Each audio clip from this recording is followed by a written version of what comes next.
Next time, dress her right or go sit in the car, my sister said loud enough for the entire country club lobby to hear. My 12-year-old daughter looked down, her hands shaking as she touched the vibrant fabric of her dress.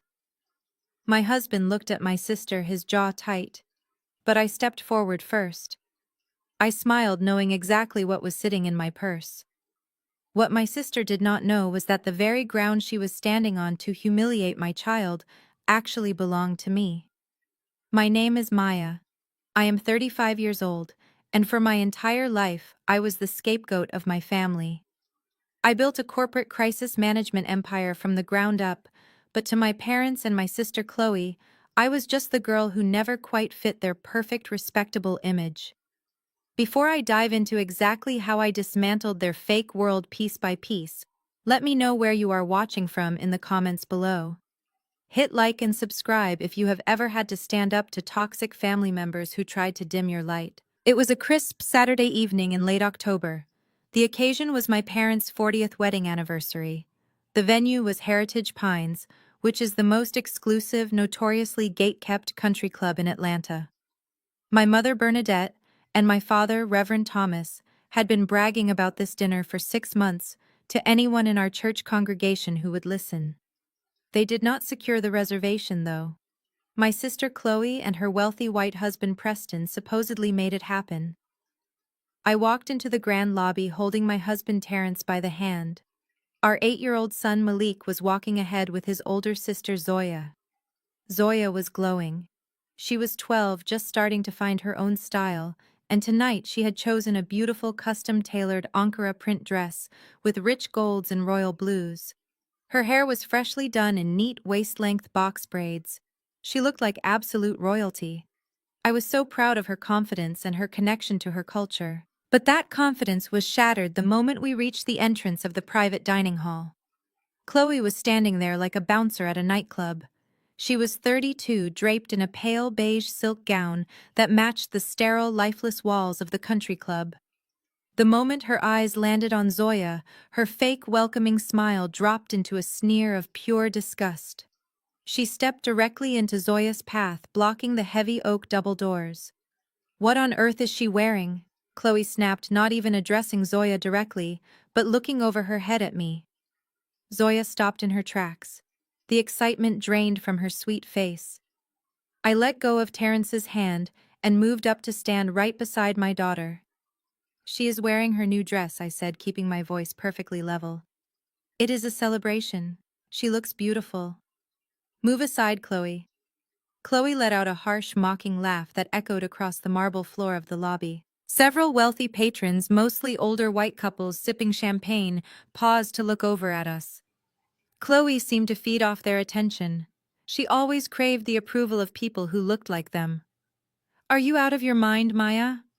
Chloe said, her voice raising a decibel. "This is Heritage Pines. It is an exclusive country club, not a neighborhood block party.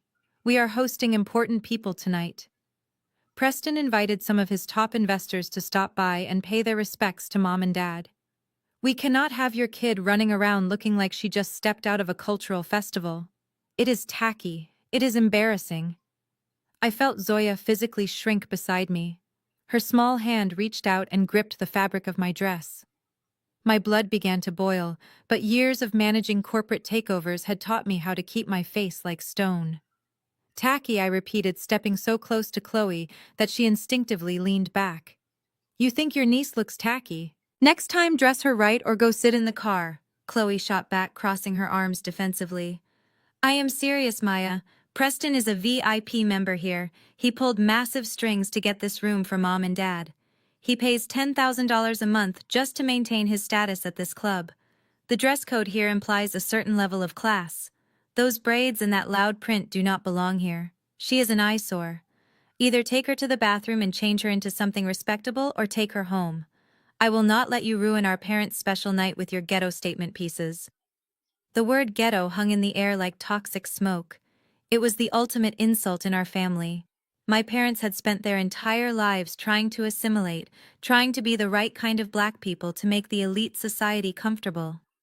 My father, a prominent pastor, preached about humility on Sundays, but spent Monday through Saturday obsessing over appearances and respectability politics. Chloe had absorbed every single drop of that self-hatred.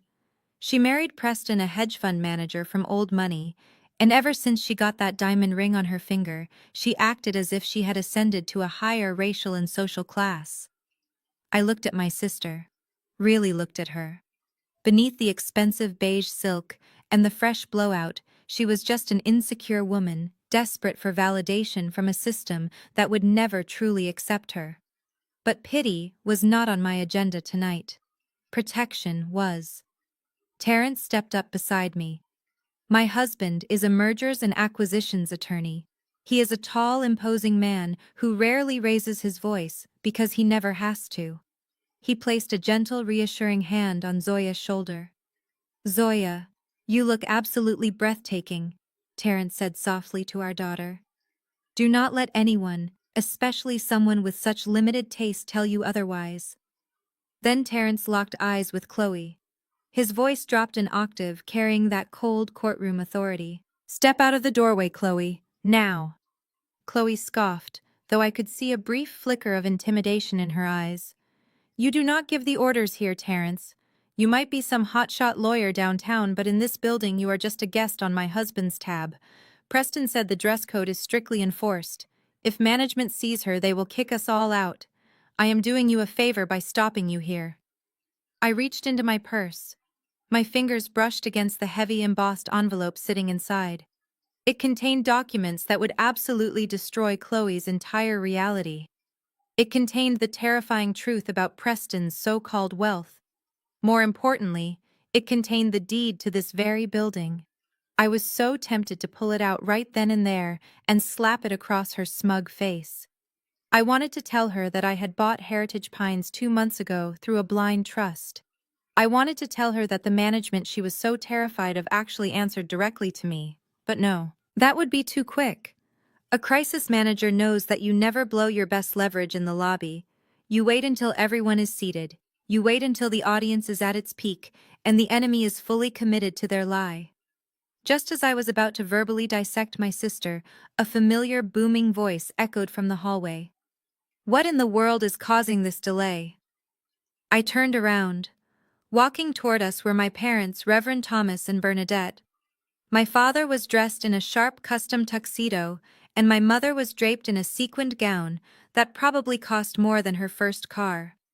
They looked like the picture-perfect matriarch and patriarch of a flawless family. Behind them stood Preston.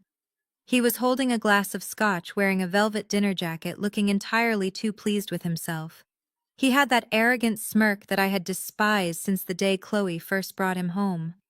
He looked at us like we were the help that had wandered into the wrong entrance. "Mom, Dad, thank goodness," Chloe whined, instantly shifting her tone from aggressive to victimized. She rushed over to our parents, pointing a manicured finger at my daughter. "Maya is trying to cause a scene again." I politely asked her to have Zoya change into something more appropriate for a country club, and they are refusing to listen. "Preston is going to lose his membership if the board sees her looking like that." My heart pounded in my chest. A small, naive part of me held out a tiny sliver of hope. I looked at my mother. I looked at my father. Zoya was their firstborn grandchild. She was standing there with tears welling up in her big brown eyes, having just been verbally attacked by her aunt. Surely my father, a man of God, would comfort his granddaughter. Surely my mother would reprimand Chloe for her cruelty. My mother stopped walking. Her eyes scanned me, Terrence, Malik, and finally settled on Zoya. I watched her expression harden. She did not reach out to hug Zoya. She did not offer a single word of comfort. Instead, she let out a long, heavy sigh of profound disappointment, and she turned her furious gaze directly onto me. "Maya, what in the world is wrong with you?" my mother hissed. Her voice was low, barely above a whisper, but it carried the sharp sting of a physical slap. She took 2 quick, aggressive steps toward me, her heavy sequined dress shimmering under the crystal chandelier. She did not even look at her granddaughter. She did not see the tears threatening to spill over Zoya's eyelashes. All my mother saw was a threat to her carefully curated social image. "Look at your daughter Maya," my mother continued, her eyes darting nervously toward the older white couples who were still watching us from the lounge area. "Look at where we are. Do you have absolutely no sense of decorum? Or are you just purposely trying to humiliate us in front of Preston's colleagues?" I felt a cold, familiar knot form in my stomach. It was not because her words hurt me. I was 35 years old, and I had long since stopped expecting maternal warmth from Bernadette. It was because her reaction was so predictably cruel. This was a woman who cared more about the opinions of wealthy strangers than the emotional well-being of her own flesh and blood. I pulled Zoya slightly behind me, using my own body to shield her from my mother's venomous glare. "Mom, Zoya is wearing a custom-tailored dress," I said, keeping my tone completely even. "There is absolutely nothing wrong with her hair or her outfit. We are here to celebrate your anniversary, not to audition for a country club brochure." "Maya, please," my father intervened, stepping forward. He used that deep, resonant pastor voice he usually reserved for his Sunday morning sermons. It was the voice that commanded absolute respect from his congregation, but only ever demanded blind submission from me. "Let us not make a scene here," my father said, placing a heavy hand on my shoulder which I immediately shrugged off. "The Lord teaches us humility, Maya, and right now you are letting your pride blind you. Preston has been incredibly generous. He went out of his way to secure this VIP room for our family. The least you can do is honor the rules of the house he has so graciously invited you into. Take the child to the restroom. See if you can pin up those braids so they do not look so unruly. Maybe put one of Chloe's spare cardigans over that loud fabric. Just blend in, Maya. For once in your life, just blend in." The sheer absurdity of his request made my jaw tighten so hard my teeth ached. Pin up her braids. Cover up her culture. Hide her away so Preston and his wealthy friends would not feel uncomfortable. This was the exact toxic environment I had spent my entire adult life trying to unlearn. I was always the black sheep because I refused to play this exhausting game of respectability politics. I went to a historically black college while Chloe went to the predominantly white institution my parents chose for her because it sounded better on paper. I built my own business from the ground up, while Chloe married into money and paraded around as if she had earned it herself. My mother crossed her arms, her perfectly arched eyebrows drawing together in a deep scowl. "You have always been like this, Maya," she spat, her voice dripping with years of accumulated resentment. "You have been jealous of your sister and her success ever since high school. You could never stand it when Chloe got the spotlight, so you always had to act out. You tried to ruin her high school graduation, and now you are trying to ruin this. Well, I will not let your bitter little attitude ruin my 40th anniversary. If you cannot abide by the elite standards of this establishment, then you and your children need to leave." That was the green light Preston was waiting for. He took a slow, deliberate sip of his scotch, the ice clinking loudly against the crystal glass. He walked over, standing shoulder to shoulder with his wife, looking down his nose at us with an expression of pure, unadulterated arrogance. "Listen, Maya," Preston said, his voice dripping with unbearable condescension. "I get it. I really do. You work some low-level communications job down in the city. You do not frequent places like Heritage Pines. You probably do not understand how things work in the real world of high finance and elite networking. But this is not one of your little downtown dive bars where anything goes. I have a massive reputation to maintain here. I manage hundreds of millions of dollars for the people in this very room. I am a platinum member, and I will not have my status jeopardized because my sister-in-law wants to make some sort of misguided political statement through her kid's wardrobe." He did not even wait for me to respond. He turned his head and snapped his fingers in the air. It was a gesture so arrogant, so fundamentally disrespectful that it made my blood run freezing cold. Within seconds, a man in a crisp, tailored suit scurried over from the concierge desk. It was the floor manager, his gold name tag catching the light. "Yes, Mr. Vance," the manager asked, looking slightly breathless and eager to please. "Is there a problem here, sir?" "Yes, there is a major problem," Preston declared, puffing out his chest and gesturing dismissively toward me and my family. These guests are violating the strict dress code of Heritage Pines. They are causing a disturbance outside my private dining room and making my other guests uncomfortable. I need you to escort them out of the VIP wing immediately. If they refuse to comply, I want them removed from the premises entirely. Call security if you have to.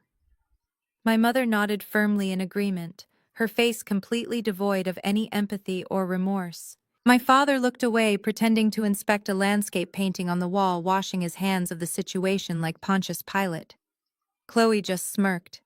She flashed a triumphant, nasty little smile that she directed right at my crying daughter. I felt my hands ball into tight fists. My mind was racing, calculating the exact sequence of words I was going to use to obliterate Preston's entire fake existence. I was ready to reach into my bag and end this entire charade right now.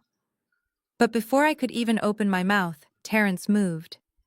My quiet, calculated, brilliant husband let go of our son Malik's hand. He stepped smoothly but firmly right in front of me, and Zoya completely blocking us from Preston's view. Terrence adjusted his silk tie, his face an unreadable mask of absolute cold authority. He looked directly at Preston, taking his measure, and then he shifted his piercing gaze to the nervous floor manager. "Do not touch them," Terrence said to the manager, his voice eerily calm. "You will regret it." The manager hesitated, shifting his weight. Terrence did not wait for his reply.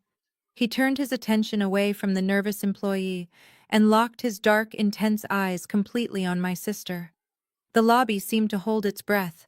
Even the clinking of glasses in the nearby lounge stopped. "We own your husband's firm," Chloe Terrence said. 6 words. He delivered them not with a shout, but with the chilling certainty of a judge reading a final verdict. For a split second, there was dead silence. Then Chloe threw her head back and let out a sharp, obnoxious, cackling laugh. It was a loud, grating sound that bounced off the marble pillars. She slapped Preston's arm, leaning into him, as if Terrence had just told the greatest joke of the century. "Oh my goodness," Chloe gasped, wiping a fake tear from her eye. "You are actually losing your mind, Terrence. You are standing in the middle of Heritage Pines, making up fairy tales because you are too broke to afford a membership. This is beyond pathetic. Maya, get your husband before he embarrasses himself any further." Preston did not laugh. His face flushed a deep, angry red. The veins in his neck bulged against his stiff white collar. He stepped aggressively toward Terrence, jabbing a finger in the air. "You are delusional," Preston spat. "You are a glorified paper pusher, Terrence. You review contracts for a living. I manage a global hedge fund. My firm moves more money in a Tuesday morning than you and your little wife will see in 3 lifetimes.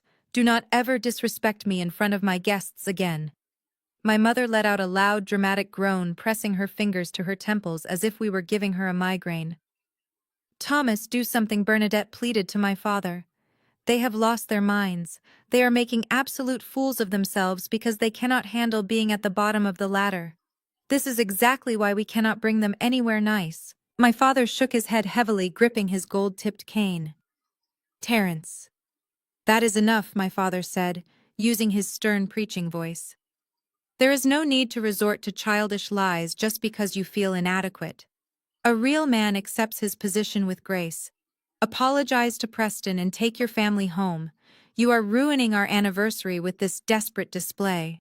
It was sick, really.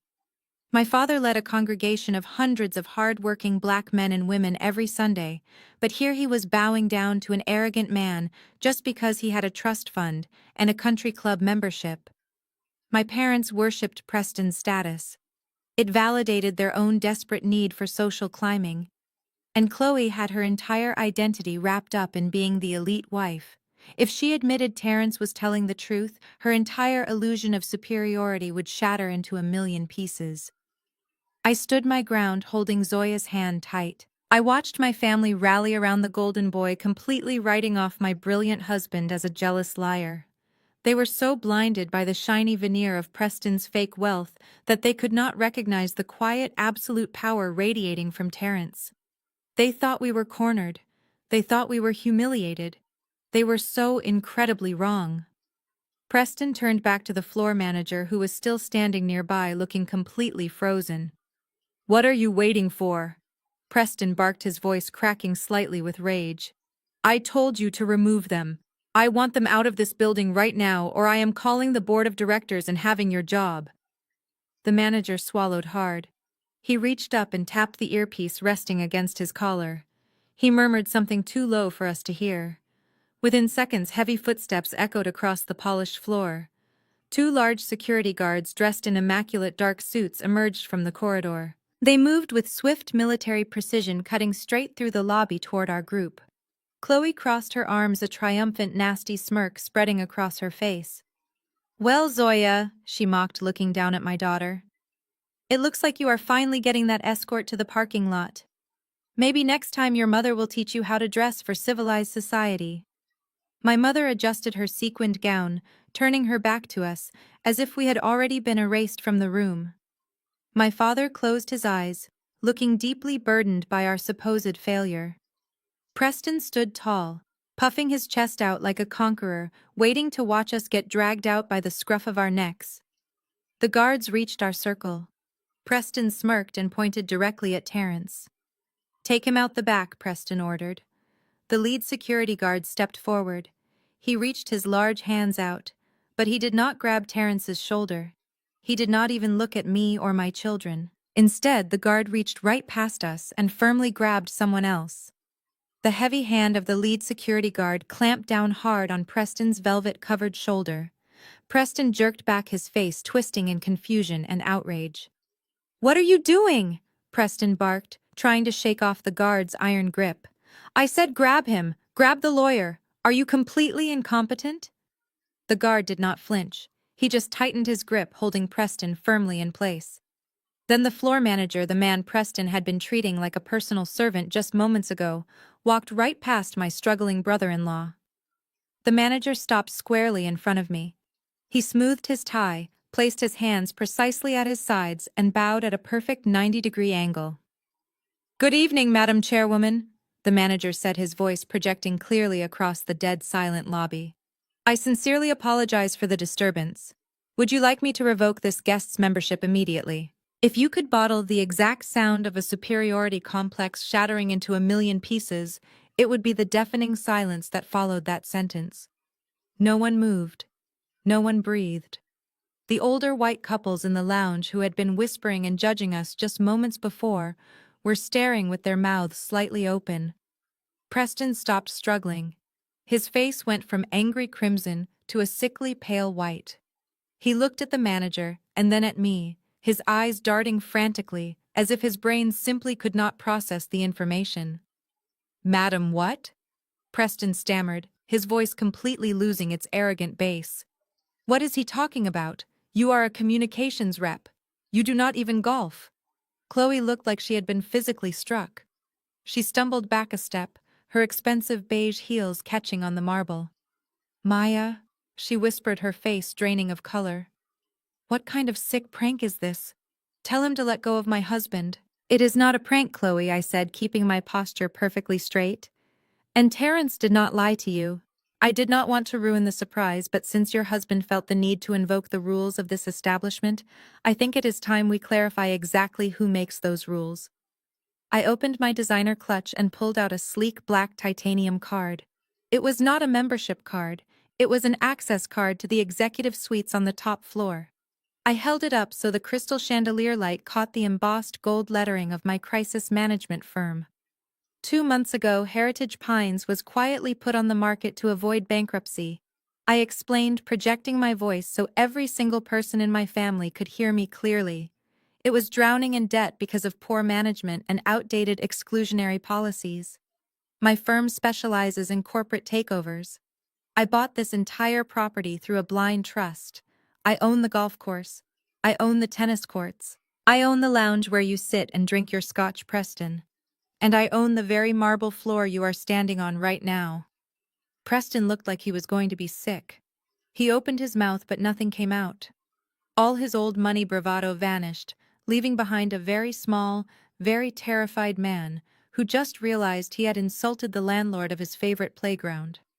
I turned my attention to my sister. Chloe was shaking. The illusion of her grand elite life was crumbling right in front of her. So you see, Chloe, I continued, my voice deadly calm.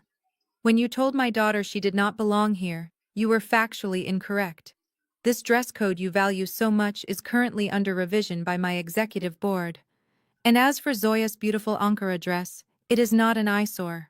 It is quite literally the uniform of the owner's daughter. She can walk through these halls in a ball gown or a tracksuit, and there is not a single person on this payroll who will tell her otherwise, let alone you. I looked down at Zoya. Her tears had completely dried. She was standing taller now. Her chin lifted, a small, proud smile tugging at the corners of her mouth. She squeezed my hand and I squeezed back. The manager cleared his throat, still standing at attention. Madam Chairwoman, he repeated. The membership revocation. Shall I proceed? I looked at Preston. The sheer terror in his eyes was almost intoxicating. Being banned from Heritage Pines would destroy his social standing among his wealthy investors. It would be a public, humiliating exile. I let him sweat for a long, agonizing moment. Not yet, I said to the manager. Put a note on his file. If he speaks to me or my family with anything less than absolute respect, you are to cut up his platinum card in front of his guests and escort him off the property. Is that understood? Perfectly, Madam Chairwoman, the manager said, stepping back and signaling the security guard to release Preston's shoulder. Preston rubbed his arms, staring at the floor, completely defeated. He did not say a word. He did not dare. I expected my parents to be reeling in shock. I expected my mother to be embarrassed for taking Chloe's side. I expected my father to finally realize how terribly they had misjudged me all these years. But I had forgotten the cardinal rule of dealing with narcissistic family members. They do not feel shame. They only see opportunity. The heavy tension in the air was suddenly broken by a loud, dramatic clearing of a throat. It was my father. Reverend Thomas stepped forward, leaning heavily on his gold-tipped cane. The stern, judgmental frown that had been plastered on his face just 5 minutes ago was completely gone. In its place was a wide, beaming smile so fake it practically glowed in the dark.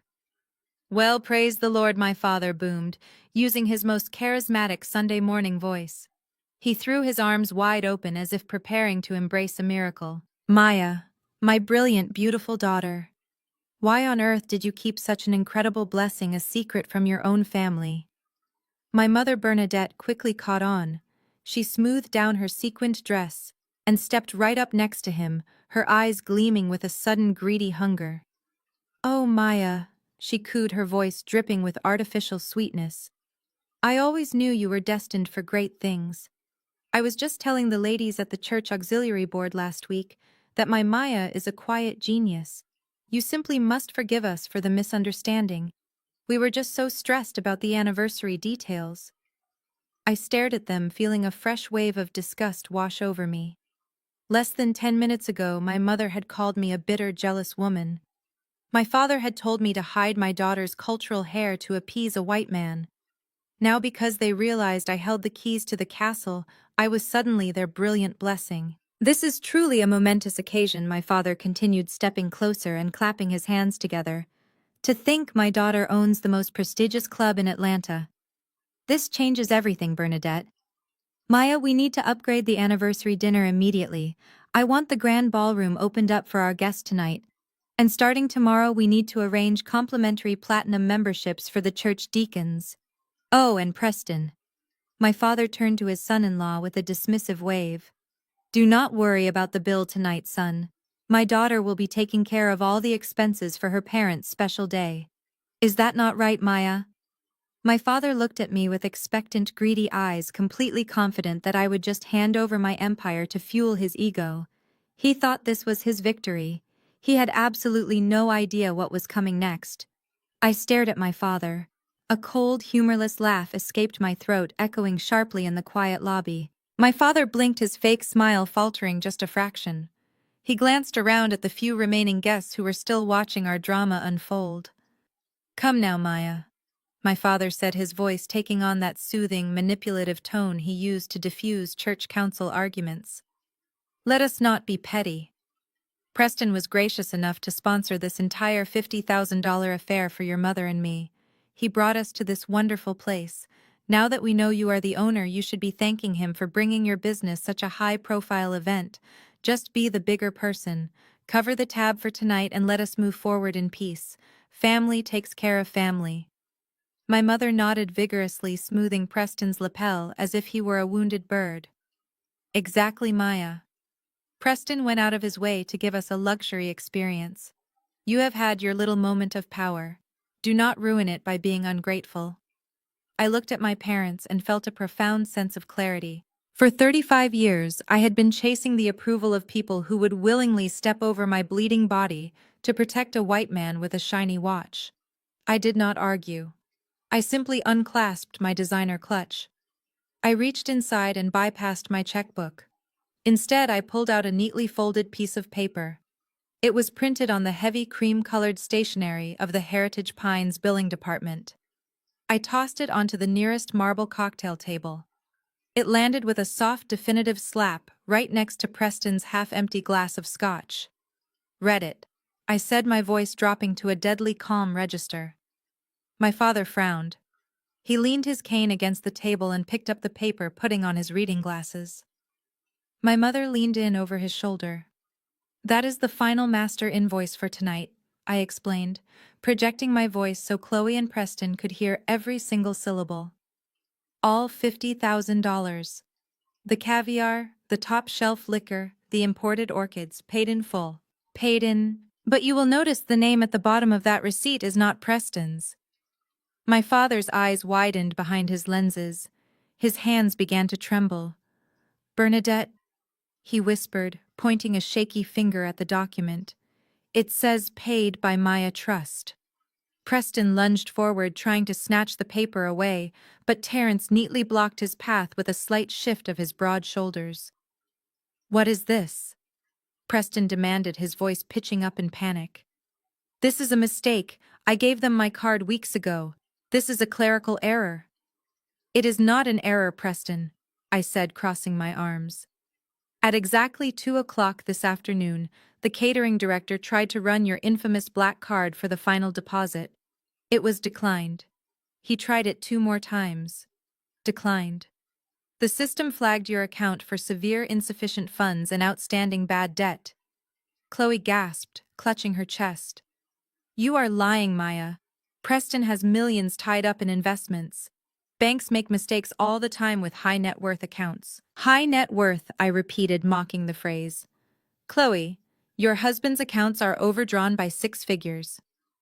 When his card bounced, the club manager immediately called the local police department. Food had been prepped. Floral arrangements had been delivered. That is theft of services. 2 squad cars were literally 5 minutes away from pulling up to your house, Mom and Dad, to arrest you for grand larceny on your own anniversary." My mother let out a strangled cry, pressing her hand over her mouth. My father looked like he had just been struck by lightning. He looked from the receipt to Preston, his hero worship rapidly curdling into horror. "The only reason you are standing in this lobby right now sipping champagne instead of sitting in a holding cell downtown is because the manager recognized my maiden name on the banquet contract." I continued. "He called my private line. I authorized a wire transfer from my personal account to cover Preston's $50,000 lie, so no, Dad, no. I will not be thanking him." Preston was sweating profusely now. The smug country club aristocrat was gone, replaced by a cornered rat. He ran a hand through his hair, looking frantically at the exit. "Listen," Thomas Preston stammered, stepping toward my father with his hands raised. "It is just a temporary liquidity issue. My assets are tied up in an aggressive crypto portfolio right now. I just need a few days to liquidate some offshore funds. Maya is blowing this way out of proportion." "Liquidity issue?" My father echoed, his voice hollow. "You told me you paid for this in cash, Preston. You looked me in the eye in my own church and told me it was a gift." "He lied to you, Dad," I said flatly. "He has been lying to you since the day he met Chloe." The illusion was shattering. The golden pedestal my parents had placed Preston on was crumbling to dust.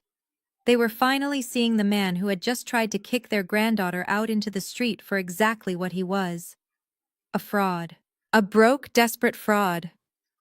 But just when I thought the truth had finally sunk in, another voice pierced the tense silence. Now hold on just 1 minute. A woman pushed her way through the small crowd of onlookers. It was my Aunt Shirley. She was my father's older sister, a woman who thrived on family gossip and prided herself on being the ultimate peacekeeper, even if it meant burying the truth. She was wearing an oversized floral dress and a deeply offended expression. Shirley marched right up to the cocktail table and positioned herself between me and Preston. She glared at me as if I were the one who had just committed a crime. "Maya, you stop this foolishness right now," Aunt Shirley scolded, pointing a thick finger in my face. "So what if the bank made a mistake? Preston is a good man. He provides for this family. You have no right to stand here and humiliate him over a computer glitch." I stared at her, genuinely amazed by the depths of her denial. "Aunt Shirley, he does not have a dime to his name," I said slowly. "He is not broke." Aunt Shirley snapped back, her voice echoing in the lobby. "You are just trying to tear him down because you want to be the center of attention. Preston makes millions. Why, just last month he paid $30,000 out of his own pocket to cover Grandma Dorothy's hospital bills. A broke man cannot do that. He is a blessing to this family." I looked at Terrence. He raised one eyebrow, a silent signal that it was time to drop the hammer. I turned back to Aunt Shirley, feeling a cold, ruthless smile spread across my face. "Grandma Dorothy's hospital bills," I asked softly. "Is that what he told you? Is that what he told you?" I asked softly, my voice dropping to a dangerous whisper. Aunt Shirley crossed her arms, her floral dress rustling aggressively. "Of course that is what he told us," she snapped. "He showed us the wire transfer confirmation on his phone at Sunday dinner.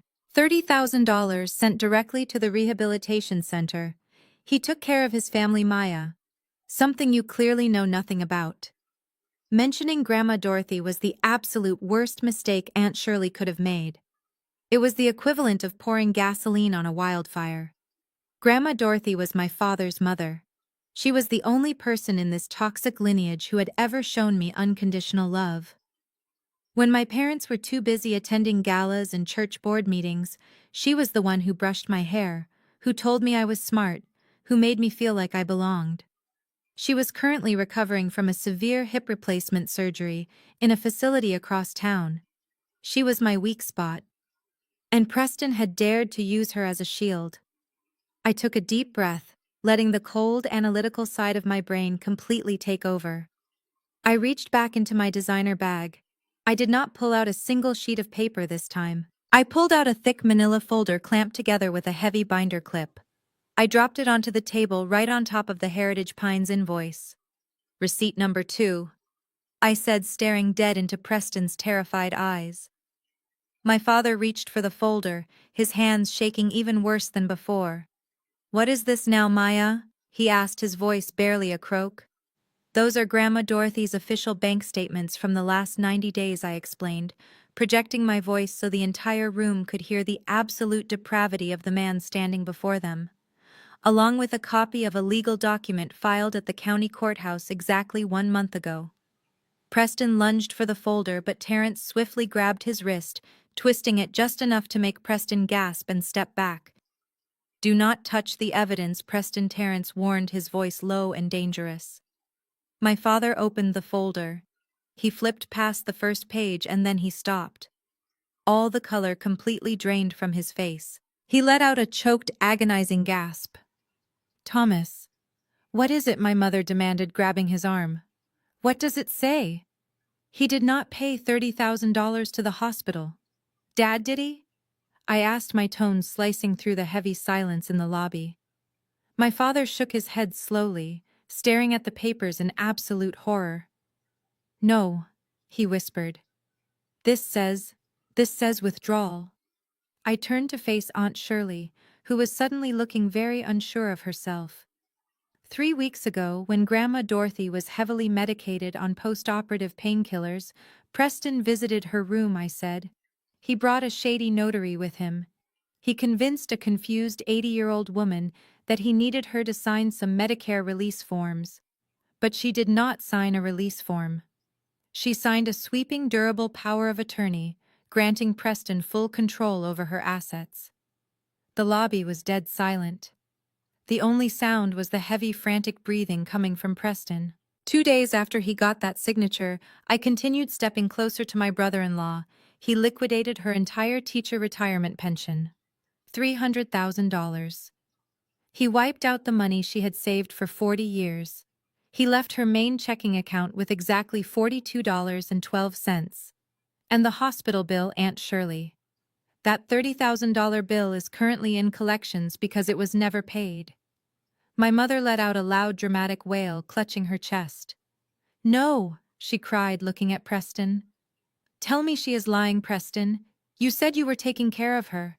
You prayed with us at her bedside." Preston was backed up against a marble pillar, sweating profusely. He was tugging at his velvet collar as if it were choking him. "It was an investment," he stammered, his voice cracking.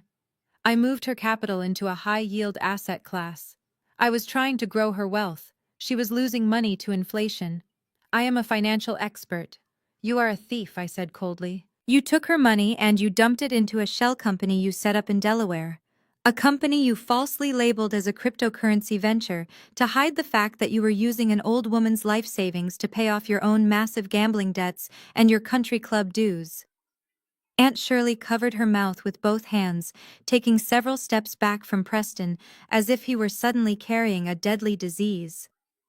Even my father, who had defended this man for years, looked at him with pure, unadulterated disgust.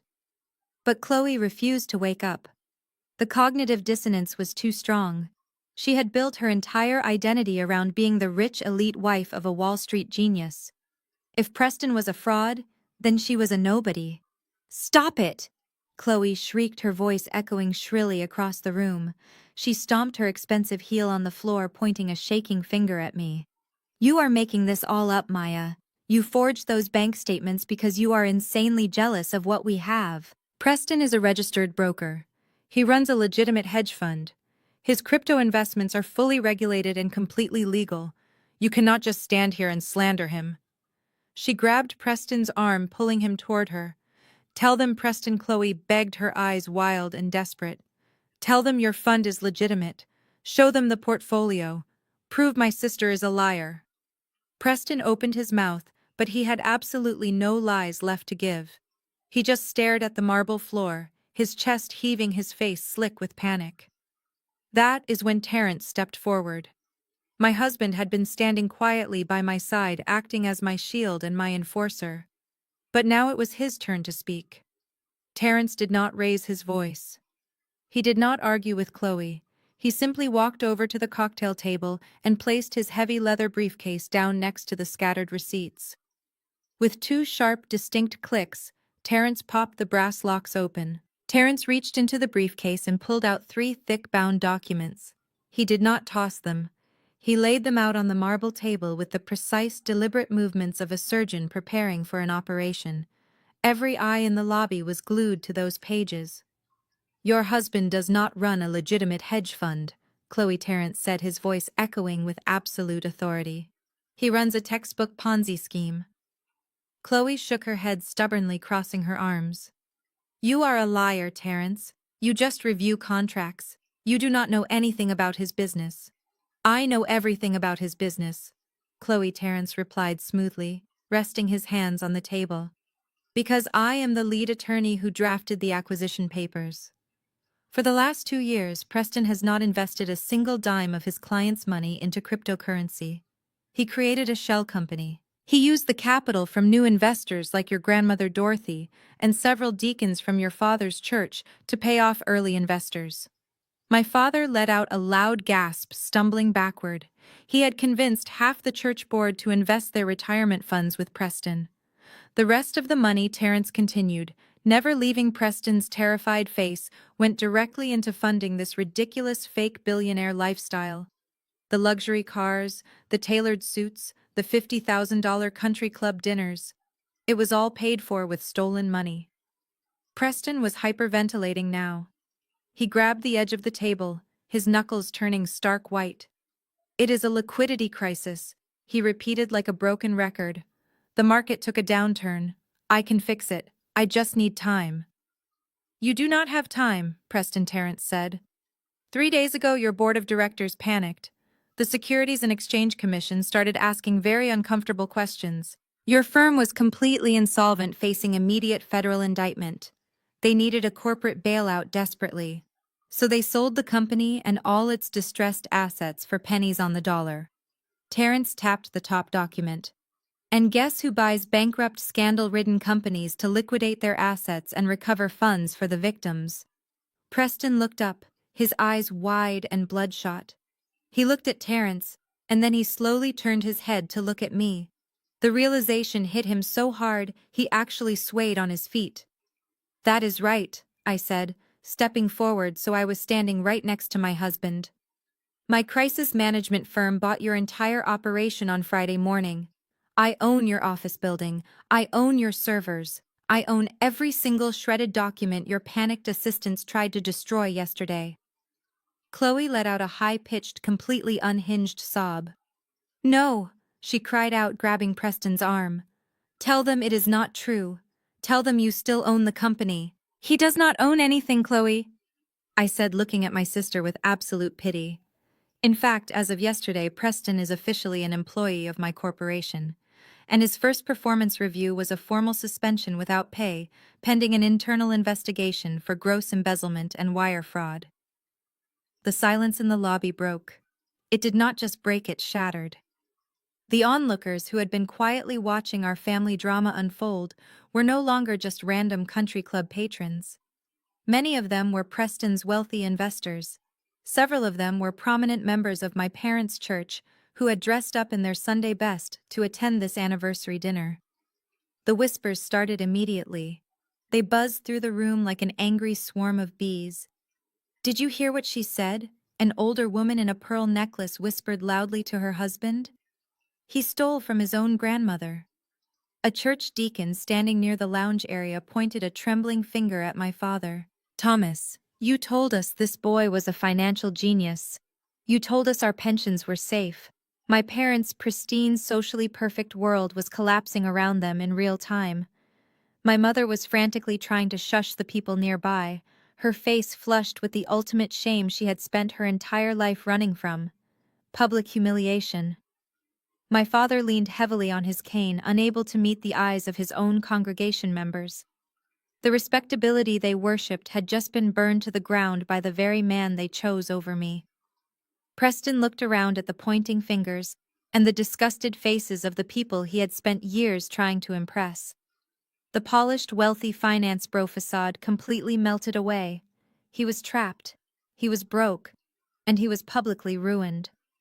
Something dark and vicious snapped behind Preston's eyes. He let out a primal, furious scream that ripped through the lobby. He shoved Chloe away so violently she tripped over her own gown and fell to the marble floor. He did not even look back to see if his wife was hurt. He turned all his unhinged, explosive rage directly toward me. "You arrogant, ungrateful little witch!" Preston screamed, his voice cracking under the weight of his own panic. He pointed a trembling finger right between my eyes, his chest heaving as if he could not pull in enough air. He had completely lost his mind. The polished, wealthy finance executive was gone. In his place stood a cornered, desperate man whose entire fragile ego had just been publicly eviscerated. "Who do you think you are?" Preston spat, taking a threatening step forward before Terrence immediately shifted to block him. "You think because you bought this building you are suddenly one of us? You are nothing, Maya. You are just a ghetto rat playing dress-up in a world you will never truly belong to." The word ghetto echoed sharply across the marble floor. It was the second time tonight that word had been used against me, but this time it carried the raw, unfiltered venom of a man dropping his disguise. Several church deacons standing in the crowd gasped. Aunt Shirley covered her mouth, her eyes wide with horror. "I gave this family relevance." Preston continued, his face twisting into an ugly sneer. He paced frantically in front of the cocktail table, waving his arms. "Before I came along, you were just another loud church family trying to pretend you were high society. I elevated you. I let you sit at my tables. I got you into the right rooms. I let your fake pastor father parade me around his congregation so he could look legitimate to the city council. My mother Bernadette stood completely frozen. Her hands were trembling by her sides.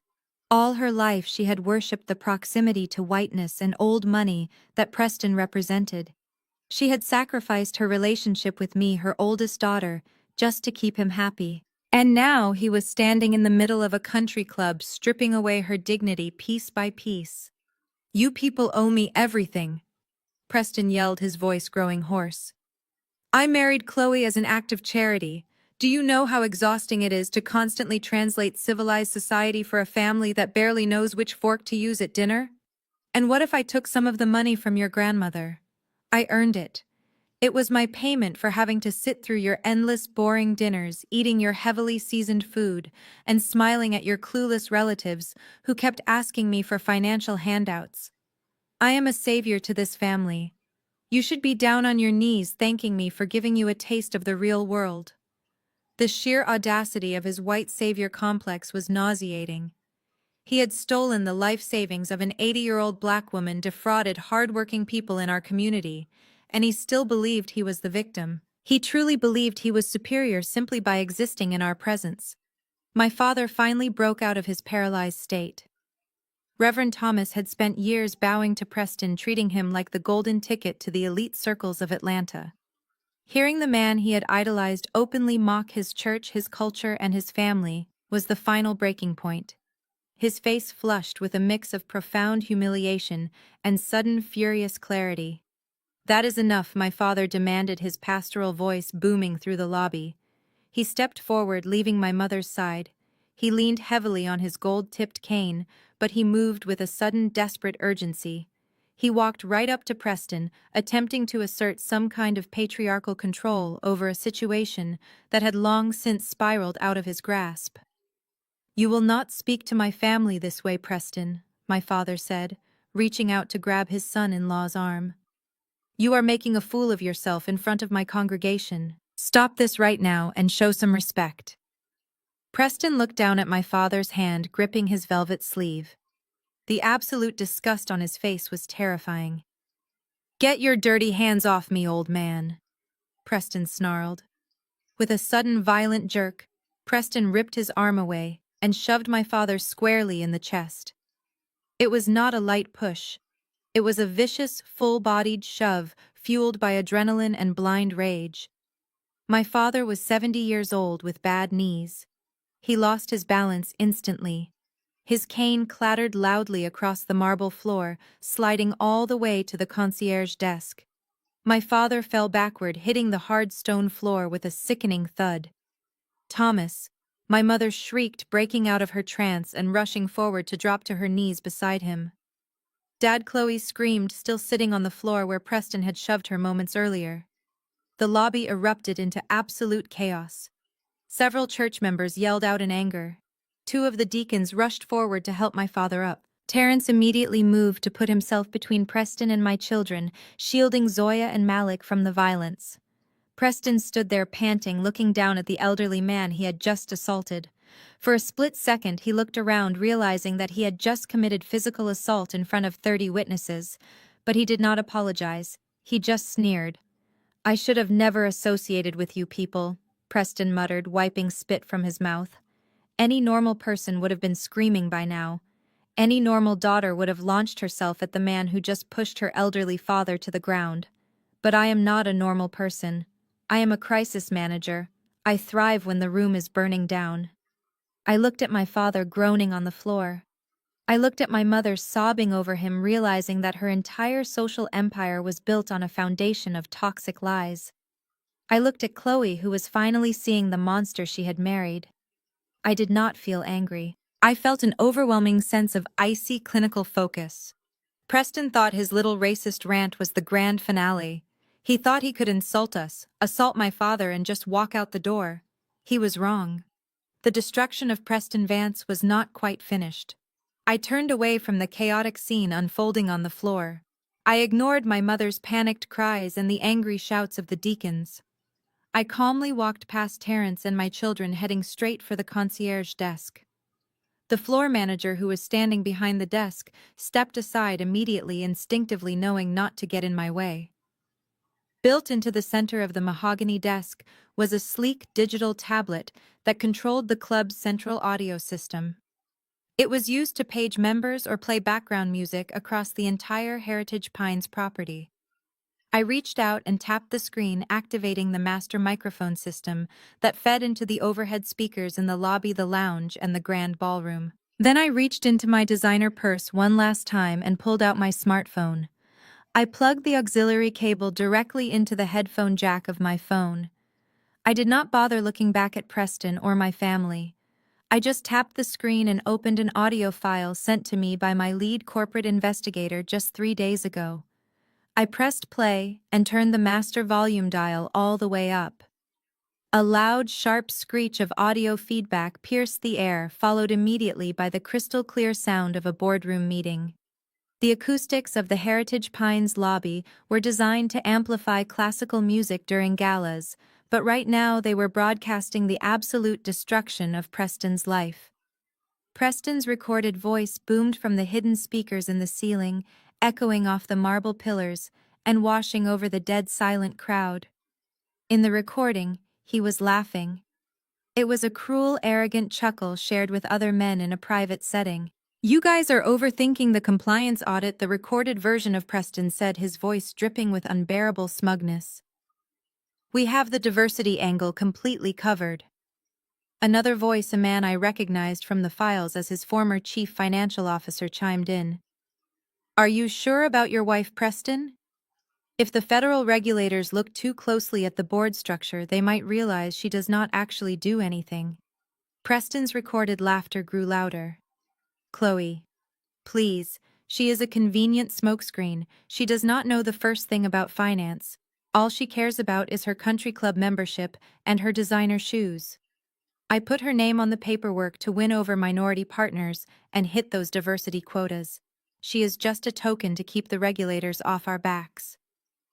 In the lobby, Chloe let out a sound that was not quite human. It was a strangled, guttural gasp, as if the air had been physically punched out of her lungs. She stared up at the ceiling speakers, her eyes wide with a terror that finally matched reality. But the recording was not finished. "What about the new capital we need?" the other executive asked on the tape. "Oh, I already tapped the golden goose," Preston replied smoothly on the recording. "My father-in-law.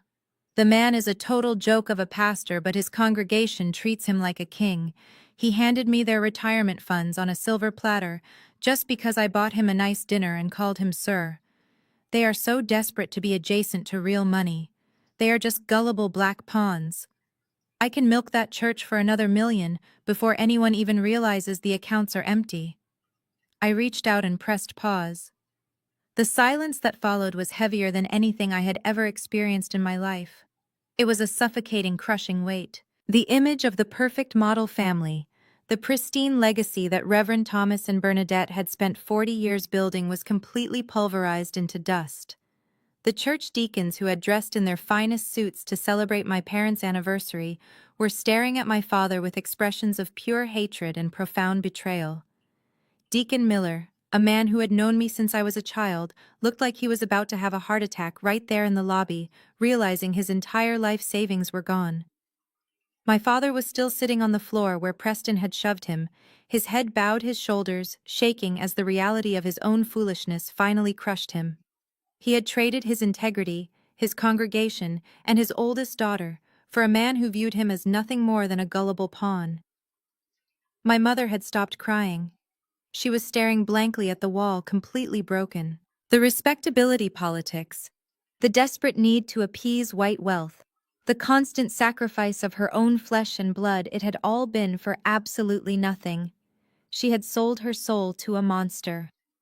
Aunt Shirley, who had been so loud and defensive just moments ago, was standing completely frozen with both hands covering her mouth, tears streaming down her face as the shame of her blind loyalty washed over her.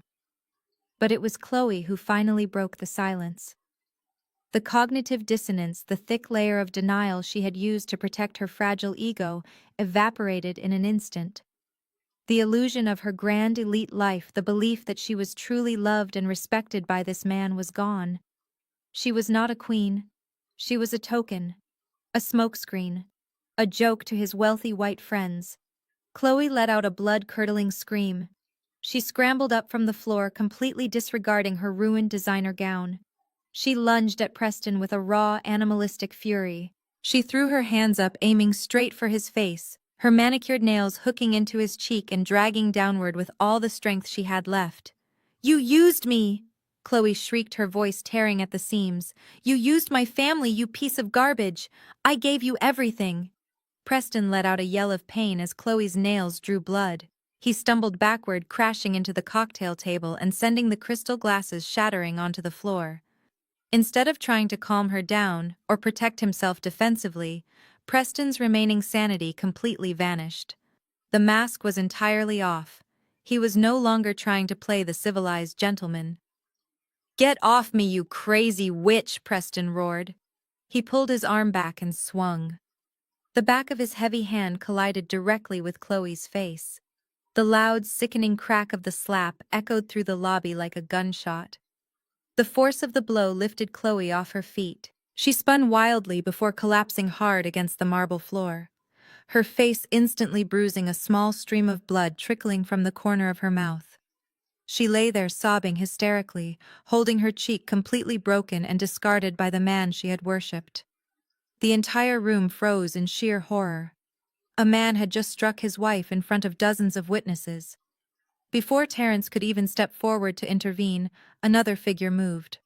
Someone who had been completely silent this entire time, someone who had spent decades keeping the peace at all costs, suddenly stepped into the center of the chaos. The figure who lunged forward was my mother.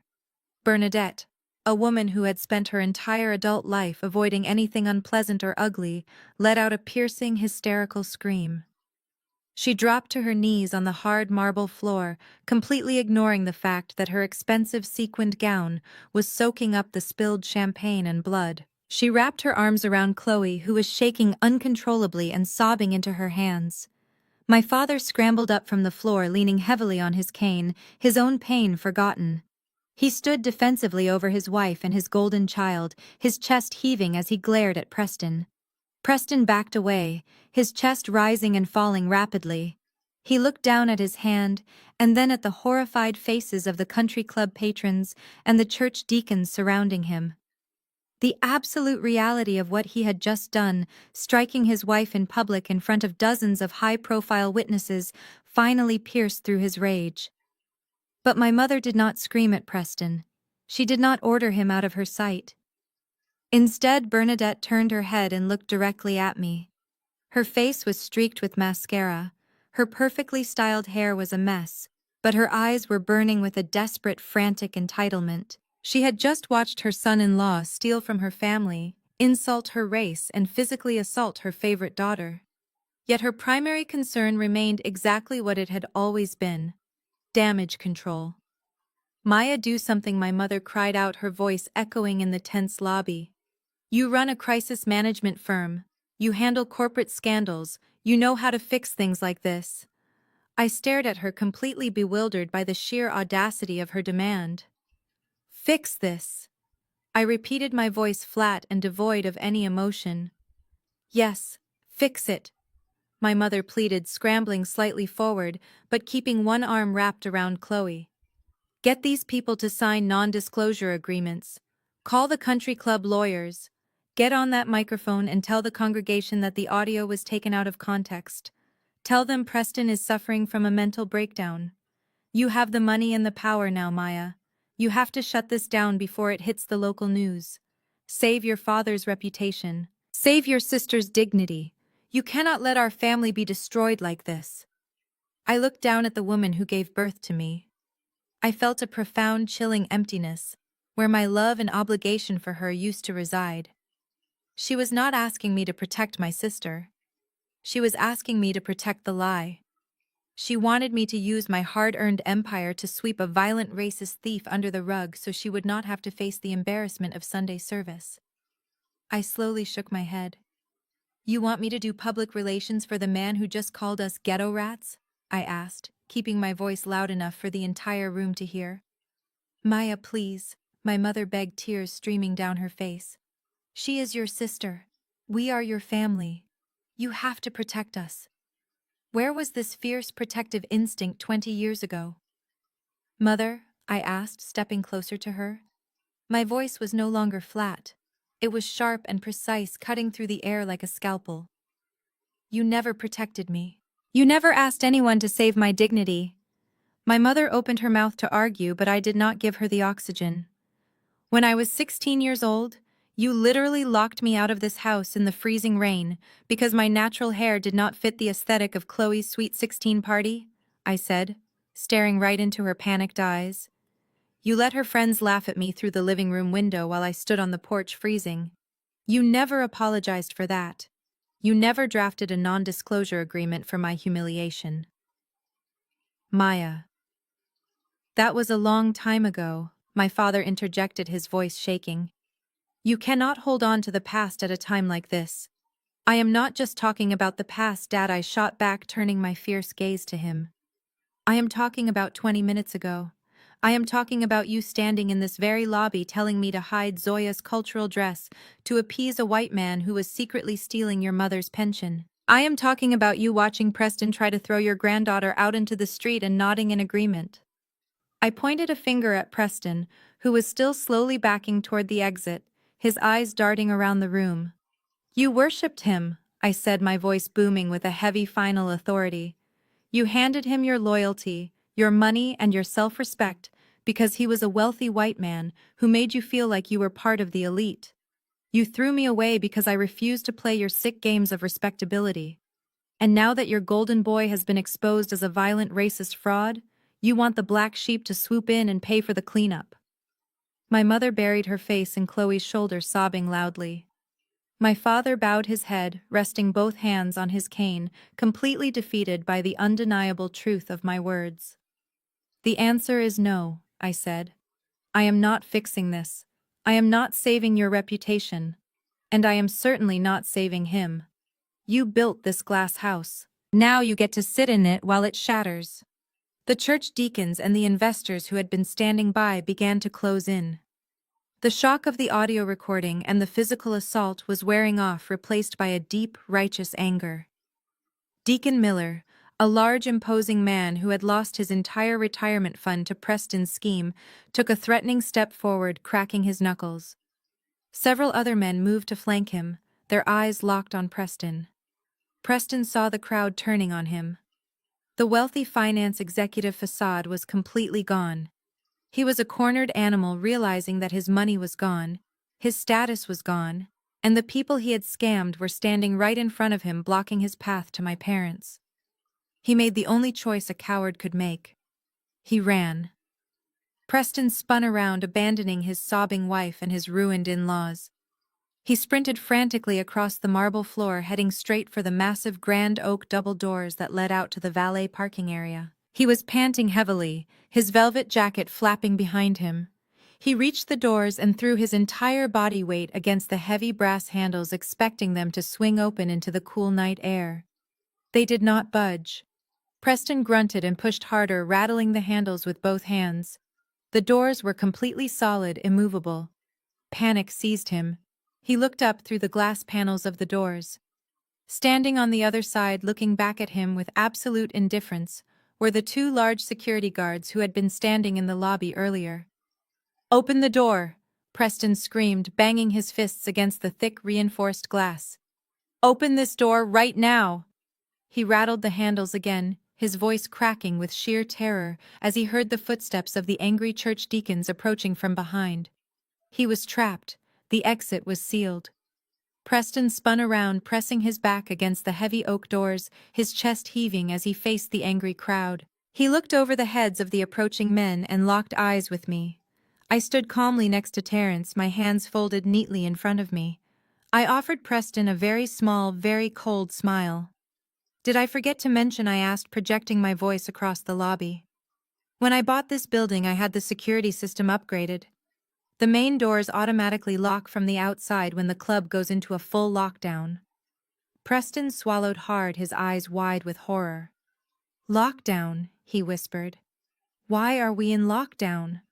Because of the phone call Terrence made about 5 minutes ago, I replied smoothly. We are keeping everyone exactly where they are. We would not want you to miss your own grand finale. Preston stood completely frozen against the heavy oak doors. His chest heaved as the reality of the lockdown set in.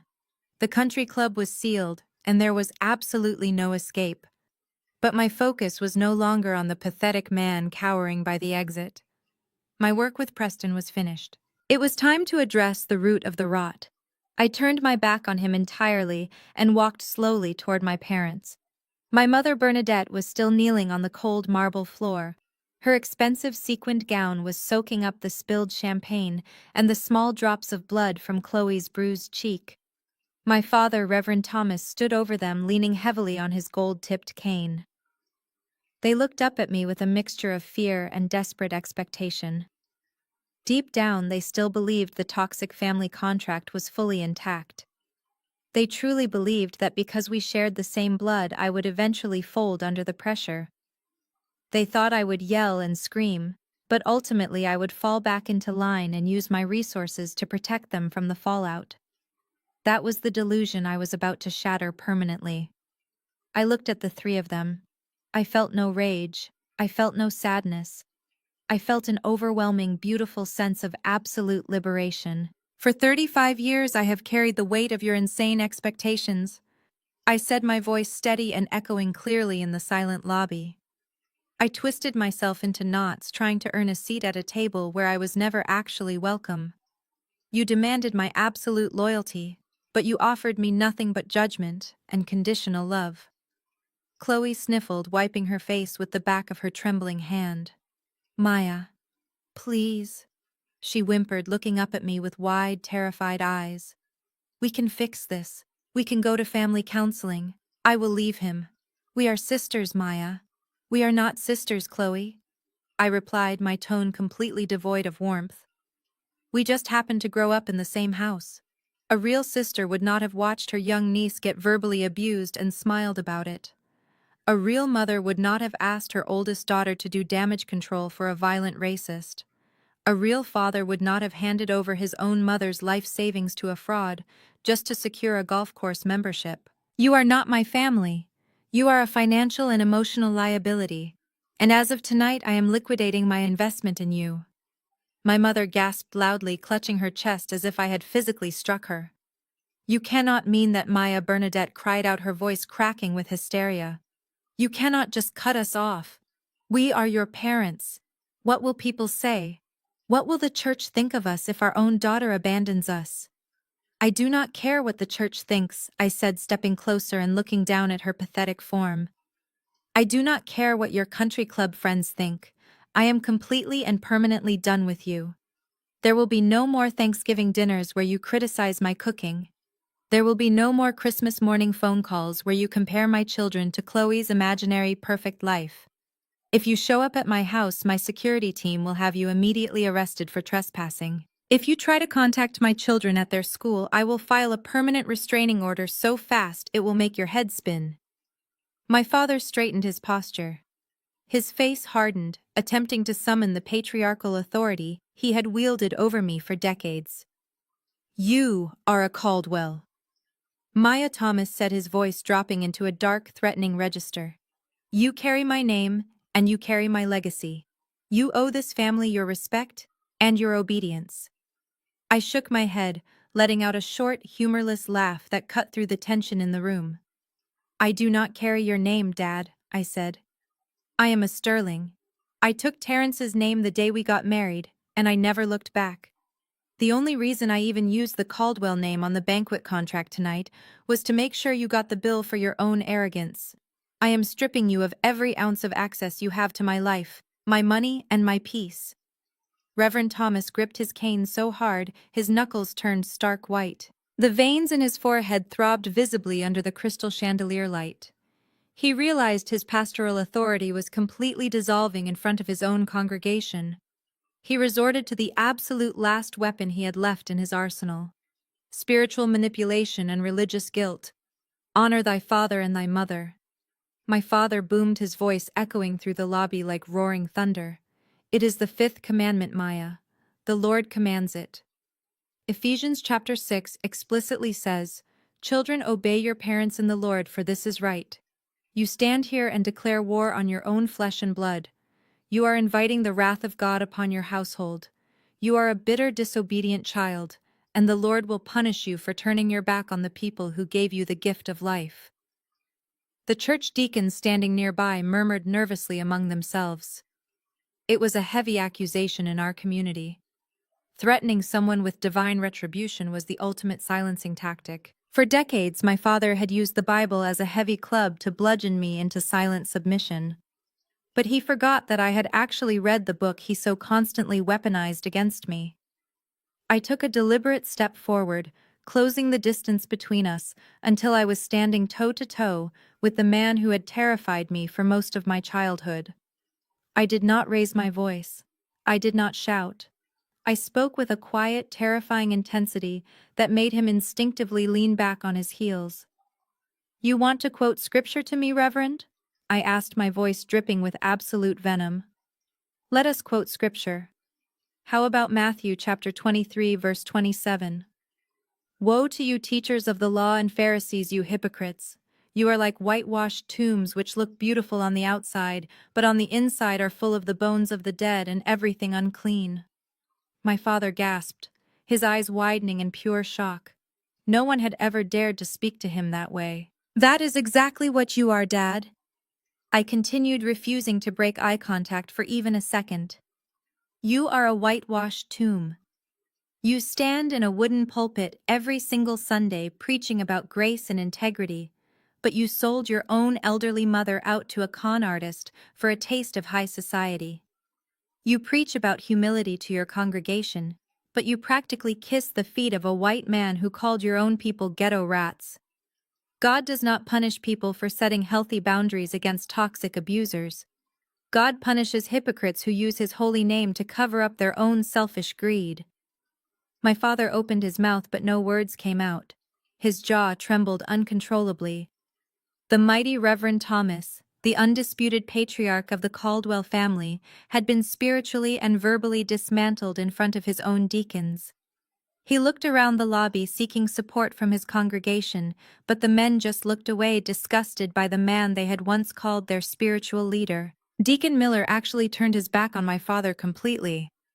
My mother began to sob uncontrollably, rocking back and forth on the floor. Chloe buried her bruised face in her hands, completely broken. They were finally realizing the absolute finality of the moment. There was no coming back from this. The bridge was not just burned, it was completely obliterated, and the ashes were scattered in the wind. I turned around and walked back to Terrence. My brilliant husband gave me a small, proud nod, wrapping his strong arms securely around my waist. Zoya and Malik were standing safely behind him, watching the entire scene with wide, observant eyes. I reached out and gently stroked Zoya's beautifully braided hair, letting her know that the battle was over and she was perfectly safe. Preston was still backed against the locked oak doors, sweating profusely and trembling like a leaf. He looked like he wanted to sink into the marble floor and disappear forever. The floor manager and the security guards remained frozen at their posts, ensuring no one moved a muscle. The silence in the lobby was thick and heavy. It was the silence of a 40-year-old lie finally bleeding out on the floor. My parents were completely ruined. Chloe was exposed and discarded. Preston was trapped. I had executed the perfect corporate and emotional takeover. I opened my mouth to tell the manager to unlock the doors and throw them all out into the cold street. But before I could utter a single syllable, a new terrifying sound shattered the quiet.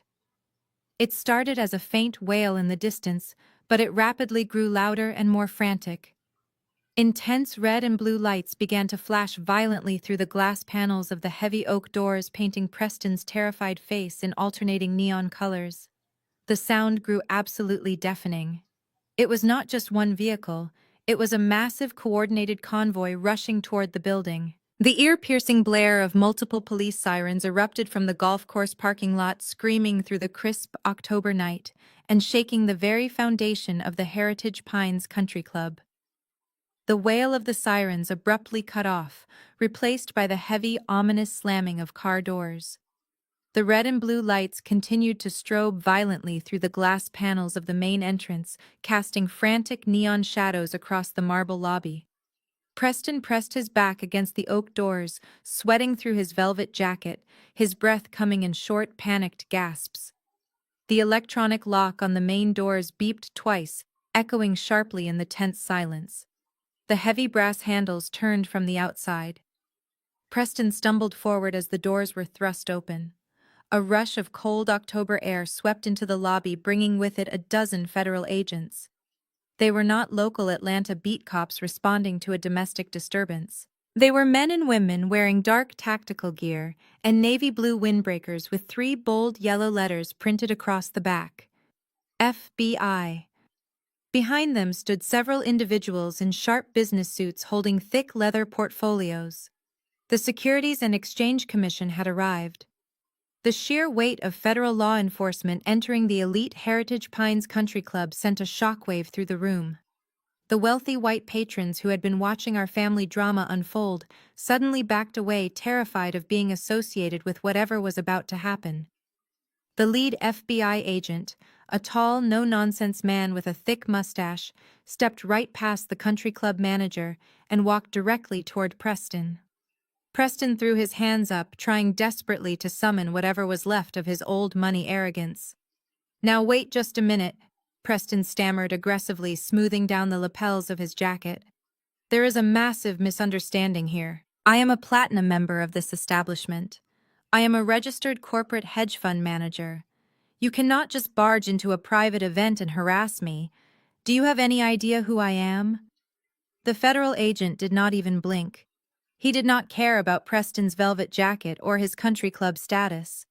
Preston Vance, the agent, said, his voice loud, authoritative, and completely devoid of sympathy. "You are under arrest for multiple counts of federal wire fraud, securities fraud, and the systemic embezzlement of over $40 million from private investors and elderly dependents." A collective gasp ripped through the lobby. $40 million. The church deacon standing near my father began to shout in outrage. Deacon Miller grabbed his own chest, looking like he was about to faint. My father stared blindly at the marble floor, finally realizing the absolute apocalyptic magnitude of the scam he had subjected his loyal congregation to. He had not just lost his mother's pension. He had facilitated the financial ruin of his entire community. Preston went completely pale. His arrogant facade shattered entirely. He took a step back, raising his hands defensively. "No," he gasped, shaking his head. "No, you have the wrong guy. It is a liquidity issue. The market shifted. I have the assets to cover it. Turn around and place your hands behind your back," the agent ordered, stepping forward and grabbing Preston's arm with absolute authority. Preston tried to pull away, but a second agent immediately flanked him. They spun the disgraced finance executive around and slammed him face first against the polished mahogany concierge desk. The loud metallic sound of heavy steel handcuffs clicking shut around Preston's wrists echoed sharply in the silent room. "You have the right to remain silent," the lead agent continued, firmly reciting the Miranda rights as he patted Preston down, pulling his expensive leather wallet and his useless platinum club card from his pockets. "Anything you say can and will be used against you in a court of law. Call my lawyer," Preston screamed, thrashing wildly against the desk as the agents held him down. He twisted his neck, looking frantically toward his sobbing wife. "Chloe, call the firm. Tell them to freeze the accounts. Tell them to shred the secondary ledgers. They cannot do this to me. I am a prominent financial executive. You are ruining my life." Terrence took a single deliberate step forward. He kept his hands casually tucked into his pockets, looking at Preston with the calm, analytical gaze of a predator observing a trapped mouse. "Actually," Preston Terrence said, his voice easily carrying over the chaos of the arrest, As the lead attorney for the corporation that just acquired your bankrupt firm, I have already cooperated fully with the federal authorities. I handed over your hidden ledgers, your encrypted hard drives, and the offshore account routing numbers at 8 o'clock this morning. Your firm does not have a lawyer anymore, and your accounts have already been seized by the federal government. Preston stopped thrashing. He froze, completely pinned against the mahogany desk by the federal agents. He slowly turned his head, pressing his bruised cheek against the wood, and stared directly at me. His eyes were completely bloodshot, filled with a rabid, untamed hatred. The realization hit him with the force of a freight train. I had not just embarrassed him at a dinner party. I had systematically, thoroughly, and legally dismantled his entire existence. I had taken his company, his money, his country club, and his freedom. "You did this!" Preston snarled, spittle flying from his lips as he bared his teeth like a rabid dog. "You set me up. You disgusting little ghetto rat. You ruined me. I gave your pathetic family a taste of class. I elevated you. And this is how you repay me. You will pay for this, Maya. I will ruin you. I will destroy your life." He was screaming like a madman, his face purple with rage. The church members watched in absolute horror as the man they had idolized revealed the deeply ingrained racism and violently entitled nature he had been hiding all along. I did not flinch. I did not raise my voice. I did not give him the satisfaction of seeing me angry. I simply looked down at him with the cold, clinical detachment of someone taking out the trash. "Enjoy federal prison, Preston," I said quietly, my voice cutting through his hysterical screams. "I hear they have a very strict dress code."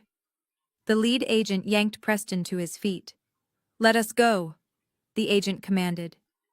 Preston continued to kick and scream, cursing my name, cursing my parents, and spewing vile racial slurs as the agents dragged him forcefully across the beautiful marble floor. He looked absolutely pathetic, a broken fraud being hauled away in a velvet jacket. They dragged him out the front entrance and shoved him into the back of a waiting federal cruiser. The heavy oak doors swung shut behind him, abruptly cutting off his frantic screams. The red and blue lights flashed one last time before the police convoy pulled away from the country club, heading straight for the federal holding facility downtown. The lobby fell completely still. The monster was gone. The white savior who had terrorized and belittled my family was officially a federal inmate. But the heavy emotional wreckage he left behind remained scattered across the floor. My father was still leaning on his cane, staring blankly into space, a completely broken man who had lost his congregation, his reputation, and his soul. Aunt Shirley was weeping silently into her hands. The church deacons were already dialing their phones, calling their lawyers and family members to report the devastating financial ruin that had just hit their community. I took a deep, cleansing breath. The air in the room suddenly felt lighter. The decades of gaslighting, the respectability politics, the constant feeling that I was never good enough, it all vanished. I had finally excised the tumor from my life. I turned around, ready to gather Terrence and my children and walk out of this building forever. I was ready to go home to my beautiful, safe life and leave these people to face the consequences of their own toxic choices. But before I could even take a single step forward, a hand suddenly shot out from the floor and tightly gripped the hem of my dress. I stopped. I looked down. It was Chloe. My sister was on her knees on the cold marble floor. Her expensive beige designer gown was torn and stained with spilled alcohol. Her perfect blowout was a tangled mess. The entire left side of her face was swelling rapidly, a dark purple bruise blossoming right on her cheekbone where her husband had viciously struck her. She was trembling violently, completely stripped of her elite country club persona. She looked up at me with wide, frantic, desperate eyes. The deep delusion that had fueled her entire adult life refused to die even after she had watched her husband get dragged away in handcuffs for stealing millions of dollars. Maya, Chloe sobbed, her fingers digging desperately into the fabric of my dress. "Maya, please wait. You have the money. You own everything now. Please, Maya. You have to lend me the money for his bail. I looked down at the trembling manicured fingers digging into the fabric of my dress. Chloe was sobbing so hard she was gasping for air, her bruised face streaked with ruined makeup. She looked absolutely pathetic kneeling on the cold marble floor, surrounded by the shattered crystal glasses and the remnants of her shattered reality. Please, Maya. Chloe begged again, her voice hoarse and desperate. You heard what that federal agent said. It is a mistake. It has to be a mistake. Preston just needs a good defense team. You have the capital. You have the corporate lawyers. If you just post his bail, we can figure this all out. I will pay you back. I swear I will pay you back every single cent. I stared at her, feeling a profound sense of disbelief. The depth of her delusion was actually terrifying. She had just listened to an audio recording of her husband calling her a useless token. She had just felt the back of his hand across her face. She had just watched him get hauled away by the FBI for stealing their own grandmother's life savings. And yet her first instinct was still to protect him, to maintain the illusion of her perfect, wealthy marriage. She was completely institutionalized by her own vanity. I did not yell at her. I did not insult her. I did the one thing that I knew would hurt her far more than any physical blow ever could. I slowly took a deliberate step backward. I did not pull my dress away violently. I simply stepped out of her reach, letting the expensive fabric slide smoothly right through her desperate, grasping fingers. Chloe's hands fell empty to her sides. She let out a small, wounded whimper, looking up at me as if I had just condemned her to death. You are asking the wrong person, Chloe, I said, my voice dropping to a low, chilling whisper that carried perfectly in the quiet lobby. I am a crisis manager. I save viable assets. Your husband is a toxic liability. I would not give you a single dime to pull that man out of a burning building, let alone bail him out of a federal holding cell. Maya, please do not do this, my mother. Bernadette cried out from where she was kneeling beside my father. She tried to reach a hand out toward me, but she was trembling too hard. You are her sister. You have to help her. Where will she go? The feds will seize their house. They will take her cars. You cannot let your own sister end up on the street. She can go wherever she wants, I replied, refusing to even look at my mother. But she will not be coming to my house. And she will not be seeing a single penny of my money. This is the life she chose. This is the man you all chose over me. Now you get to live with the consequences of that choice. I turned my back on them completely, severing the visual connection. I looked over at Terence, who was standing tall and composed, a pillar of absolute strength amidst the wreckage of my biological family. Terence, I said, shifting into my professional, authoritative tone, as the lead attorney representing my corporate holdings, I need you to establish an immediate and permanent legal firewall. Terence nodded, pulling his phone from his suit pocket. Tell me what you need, Maya. You are to reject any and all communications from Thomas Caldwell, Bernadette Caldwell, Chloe Vance, or anyone claiming to represent them. I instructed, speaking clearly so my family could hear every single word of their permanent exile. Block their phone numbers from our personal and business lines. Flag their emails to route directly to a spam folder. Instruct the security teams at both our primary residence and the corporate headquarters that these individuals are permanently banned from the premises. If any of them attempt to contact me, approach my property, or reach out to our children, you are to file an immediate restraining order for harassment. It will be drafted and filed with a judge by tomorrow morning, Terence replied smoothly, his thumbs moving quickly across his phone screen. Consider it done. No, Chloe shrieked, scrambling forward on her hands and knees. You cannot do this. You cannot just leave me here. But I already had. I had left them behind the moment the FBI dragged Preston through those oak doors. The absolute humiliation of my family was finally complete. The illusion they had spent decades carefully constructing had been entirely obliterated in less than an hour. And the worst part for them was not even my rejection. It was the reaction of the audience they had tried so desperately to impress. The lobby of the Heritage Pines Country Club began to clear out, but not in a quiet or respectful manner. It was a mass exodus of disgust. The wealthy white patrons who Preston had always bragged about knowing wanted absolutely nothing to do with the scandal. They walked briskly past my parents, refusing to make eye contact, whispering furiously to each other about the massive federal raid they had just witnessed.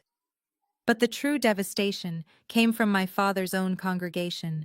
The church deacons, the men and women who had looked up to Reverend Thomas for spiritual guidance and moral leadership, were now looking at him with pure, unfiltered contempt.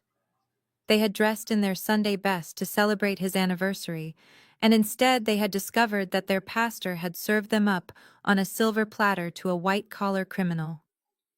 Deacon Miller buttoned his suit jacket, his face tight with controlled fury. He walked past my father, who was still leaning heavily on his gold-tipped cane.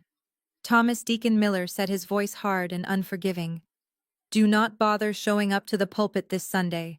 In fact, do not bother showing up to the church ever again. The Board of Elders will be holding an emergency meeting tonight to formally strip you of your pastoral title. You sold out your own flock for a seat at a country club table. You are a disgrace to the caller and a disgrace to our community." My father let out a broken, choking sound. He reached a trembling hand out toward his oldest friend. "Miller, please," my father rasped. "I did not know. I swear before God I did not know he was stealing from us." "Save it for the federal investigators," Thomas Deacon Miller replied, swatting my father's hand away as if it were infected. "You are going to need a good lawyer, because the church is pressing charges to recover every single dime."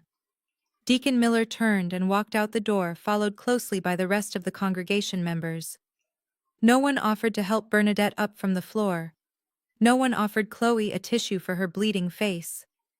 Aunt Shirley hurried out behind the deacons, keeping her head down, completely abandoning the family she had so loudly defended just 20 minutes ago. They were left completely alone in the center of the massive marble lobby. They were surrounded by spilled champagne, broken crystal, and the crushing, suffocating silence of total social ruin. They had sacrificed everything, including their own daughter, for the sake of appearances. And now they had absolutely nothing left. I did not stay to watch them weep. I did not stay to gloat. The corporate takeover was successful, and the toxic assets had been fully liquidated. It was time to focus on the things that actually mattered. I took a deep breath, letting the clean, crisp air fill my lungs. I felt a beautiful, radiant warmth spreading through my chest. I turned away from the wreckage of the Caldwell family and began to scan the lobby, looking for the real source of my strength and my legacy. I needed to find my daughter Zoya. I turned away from the wreckage of my former family and walked purposefully toward the private lounge area. The heavy mahogany doors separating the lobby from the lounge were slightly ajar. I pushed them open and stepped into the quiet, dimly lit room. The contrast was immediate. While the lobby had been a war zone of shattered egos and federal arrests, the lounge was peaceful, smelling faintly of cedar and expensive leather. Sitting on a plush velvet sofa tucked away in a quiet corner were my two beautiful children. Terrence had brought them here the moment the FBI stormed the building, shielding their young eyes from the ugly reality of Preston's arrest. Malik was completely unfazed, happily tapping away on his tablet, playing a video game. But Zoya was sitting perfectly still. Her small hands were folded neatly in her lap, resting on the vibrant blue and gold fabric of her dress. She looked up the moment I walked into the room. Her big brown eyes were searching my face, looking for any sign of anger or disappointment. I did not say a word. I simply walked across the thick Persian rug, dropped to my knees right in front of the sofa, and wrapped my arms around her. I pulled her small frame against my chest, holding her in a fierce, protective embrace. I closed my eyes, breathing in the sweet scent of her coconut oil hair products. "I love you so much," I whispered, kissing the side of her head. "You know that, right?" Zoya hugged me back tightly, her small chin resting on my shoulder. "I know, Mom," she said quietly. "But is Aunt Chloe still mad at me? Did I really ruin the anniversary party?" I pulled back just enough to look her squarely in the eyes. I placed my hands gently on both sides of her face, making sure I had her complete, undivided attention. "Zoya, Listen to me very carefully, I said, my voice steady and filled with absolute conviction. You did not ruin anything tonight. The only thing that was ruined tonight was a mountain of ugly lies. You are never responsible for the insecurities of adults. Do you understand me? She nodded slowly, but I could still see a shadow of doubt lingering in her eyes. The sting of being called an eyesore by her own aunt in a room full of wealthy strangers was not something that could be erased with just one hug. It required a complete restructuring of how she viewed her own worth. I sat back on my heels and gently smoothed the rich fabric of her custom Ankara dress. The gold patterns shimmered beautifully, catching the soft ambient light of the lounge. When your Aunt Chloe looked at this dress, she did not see the beauty in it, because she has spent her entire life trying to erase her own identity. I explained, keeping my tone gentle but firm. She thinks that blending in with the boring beige walls of this country club is the only way to be valuable. She thinks that shrinking herself to make other people comfortable is the definition of success. But shrinking yourself is not success, Zoya. It is a prison. I gently touched one of her perfectly neat box braids, tracing it down to where it rested against her collarbone. This hair, this dress, this beautiful brown skin you have, it is a crown, I told her. It is a loud, proud declaration of exactly who you are and where you come from. And sometimes when you wear your crown into a room full of people who are desperate to blend in, it blinds them. They will try to tell you it is inappropriate or tacky because your light exposes their darkness. Your confidence highlights their insecurity. Zoya's eyes widened slightly, absorbing every single word. So I am not an eyesore, she asked, her voice barely above a whisper. You are the most brilliant, breathtaking person in this entire building, I told her, smiling warmly. You are walking royalty, Zoya. Never let a person who is empty inside dictate your value. Your worth is not determined by the country club dress code. It is not determined by your aunt. It is determined by you. A slow, beautiful smile finally broke across Zoya's face. The heavy burden she had been carrying since we walked into the lobby completely lifted. She sat up taller, her shoulders relaxing as she finally reclaimed her space. "Excuse me, Madam Chairwoman," a polite voice called out softly from behind me. I turned my head. Standing a respectful distance away was the floor manager, the same man who had been ready to call security on us an hour ago. Now his posture was completely transformed. He was standing perfectly straight, holding a large polished silver tray in his white-gloved hands. Behind him stood the head pastry chef, wearing a crisp white uniform. "I hope I am not interrupting," the manager said, bowing his head slightly. But the kitchen staff wanted to offer their most sincere apologies for the disturbance earlier. And we wanted to ensure that the young lady of the house was treated properly. He gestured toward the coffee table in front of the sofa. The chef stepped forward and carefully set down the most extravagant dessert spread I had ever seen. There was a towering slice of rich, dark chocolate cake adorned with actual edible gold leaf. There were delicate handcrafted macarons in shades of lavender and rose. Beside them sat a crystal bowl filled with artisanal vanilla bean ice cream, topped with spun sugar that looked like shimmering glass. "For you, Miss Zoya," the chef said, offering my daughter a warm, respectful smile. "The absolute best our kitchen has to offer." Zoya's eyes grew as wide as saucers. She looked at the decadent spread, and then looked at me silently, asking for permission. I smiled and nodded. "Go ahead, baby. You deserve the absolute best." Malik immediately dropped his tablet, his eyes locked on the chocolate cake. "Whoa," he cheered, grabbing a silver spoon. As the kids dug into the incredible desserts, giggling and completely forgetting the trauma of the evening, Terrence walked into the lounge. He stood beside me, placing a warm, heavy hand on my shoulder. I leaned into his touch, feeling a deep, profound sense of peace wash over my entire body.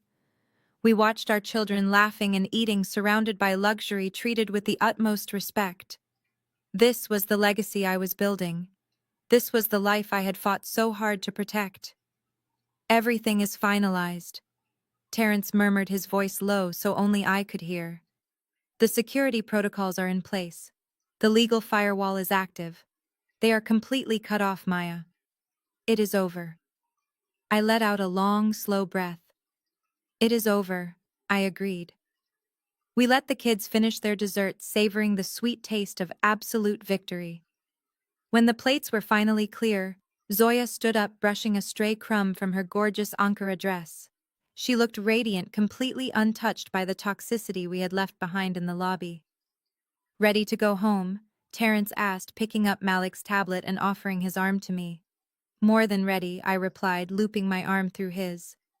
We walked out of the lounge together as a family. The floor manager and the chef bowed respectfully as we passed. We did not go back through the main lobby. The manager guided us through a private executive hallway that led directly to the VIP exit. The air in the corridor was quiet and serene, a million miles away from the screaming and the sirens that had consumed my parents' night.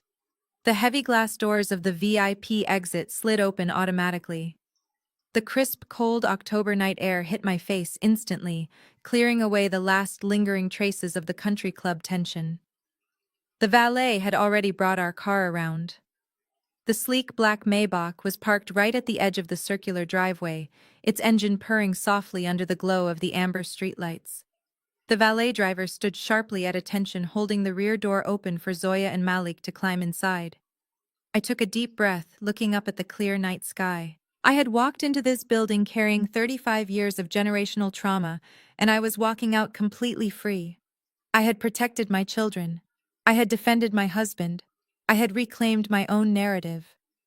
Terrence placed his hand on the small of my back, guiding me toward the passenger door. "You did incredibly tonight," he said, his voice filled with deep admiration. "We did incredibly," I corrected him, smiling. I reached out to grab the door handle, ready to slide into the warm, luxurious leather interior and leave heritage pines behind forever. But as my fingers brushed the cold metal, a sudden loud crashing sound erupted from the far side of the dark parking lot. It was the unmistakable sound of breaking glass, followed immediately by a sharp, frantic voice screaming my name into the night. I pulled my hand back from the car door and turned toward the sound. Bursting through the side patio doors of the main lobby were my parents. My father had violently shoved the heavy glass door open, knocking over a massive decorative crystal lantern that stood on the patio. The shattered glass spread across the pavement, glittering sharply under the amber streetlights. "Maya," my mother shrieked, lifting her ruined sequined gown as she tried to sprint across the cobblestone driveway. "You cannot do this. You cannot just drive away and leave us here." My father was right behind her, leaning heavily on his cane, his face pale and contorted with panic. "Wait, Maya, wait!" Thomas yelled, his voice completely stripped of its usual booming authority. He sounded small. He sounded terrified. Terrence immediately stepped forward, placing his broad shoulders between me and my approaching parents. He did not say a single word, but his posture was an impenetrable brick wall. He raised one hand, signaling them to stop exactly where they were. They did not even make it halfway to the Maybach. From the shadows of the valet station, the floor manager emerged, accompanied by the two large security guards who had locked Preston in just minutes earlier. They moved with swift military precision, intercepting my parents and physically blocking their path to our car. "Excuse me, Mr. and Mrs. Caldwell," the manager said, his voice projecting loud and clear across the driveway. "You are not permitted to approach the owner's vehicle. And you are certainly not permitted to leave the premises until we settle the outstanding damages." "Damages," my father wheezed, clutching his chest. "What are you talking about? Get out of my way. That is my daughter. She is the chairwoman of this establishment." The manager corrected him, his tone completely devoid of the deferential warmth he had used earlier. "And she is no longer financially sponsoring your event. 10 minutes ago, she officially and formally revoked her payment for tonight's anniversary banquet. Since your son-in-law's card declined earlier today, the financial liability for the entire evening defaults entirely to you, the primary hosts." My mother stopped struggling against the security guard. Her eyes widened in absolute horror. "We do not have $50,000. Bernadette whispered, her voice shaking. Preston took our savings. We have nothing left. Oh, it is no longer just $50,000. The manager continued, pulling a digital tablet from his jacket pocket. Due to the physical altercation that occurred in the main lobby, there are significant additional charges. We have shattered crystal glassware, we have blood and champagne soaked into a priceless antique Persian rug, we have the destruction of the custom floral arrangements, and now the shattered patio lantern you just knocked over. The hazard cleanup fee and property damage surcharge have brought your new total to $62,400. I stood safely behind Terrence, listening to the manager read off the itemized list of their destruction. It was the absolute perfect punishment. For my entire life, my parents had created emotional and financial messes, expecting me to quietly sweep them under the rug to protect their pristine image. They had enabled Chloe's cruelty. They had worshipped Preston's fake wealth. They had allowed toxicity to run rampant in our family and demanded that I just smile and clean it up. But not tonight.